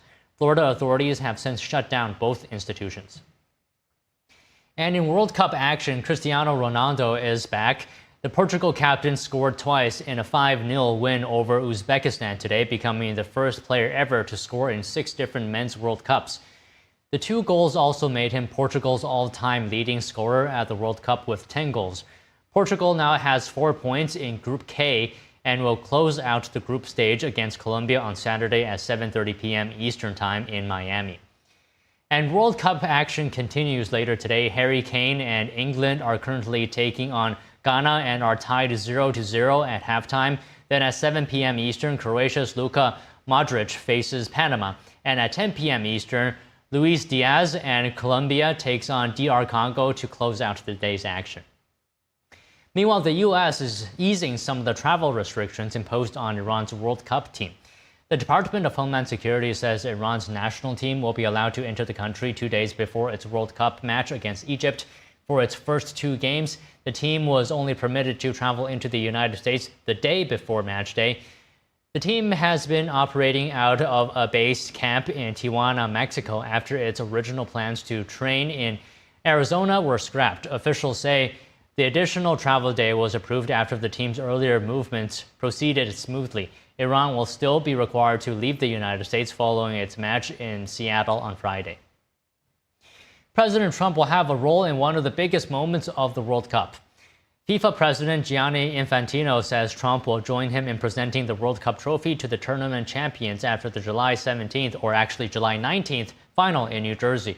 While FIFA presidents have often handled the presentation in recent tournaments, heads of state have actually occasionally taken part in the ceremony throughout World Cup history, including Queen Elizabeth II after England's 1966 title and Spain's King Juan Carlos in 1982. The announcement comes also less than a year after the Trump joined Chelsea's Club World Cup trophy celebration in New Jersey. Thank you for watching NTD Newsroom. I'm Don Ma. We're taking a quick break, but we'll be back with more news. And remember, NTD Evening News is at 6 p.m. Eastern, 3 p.m. Pacific.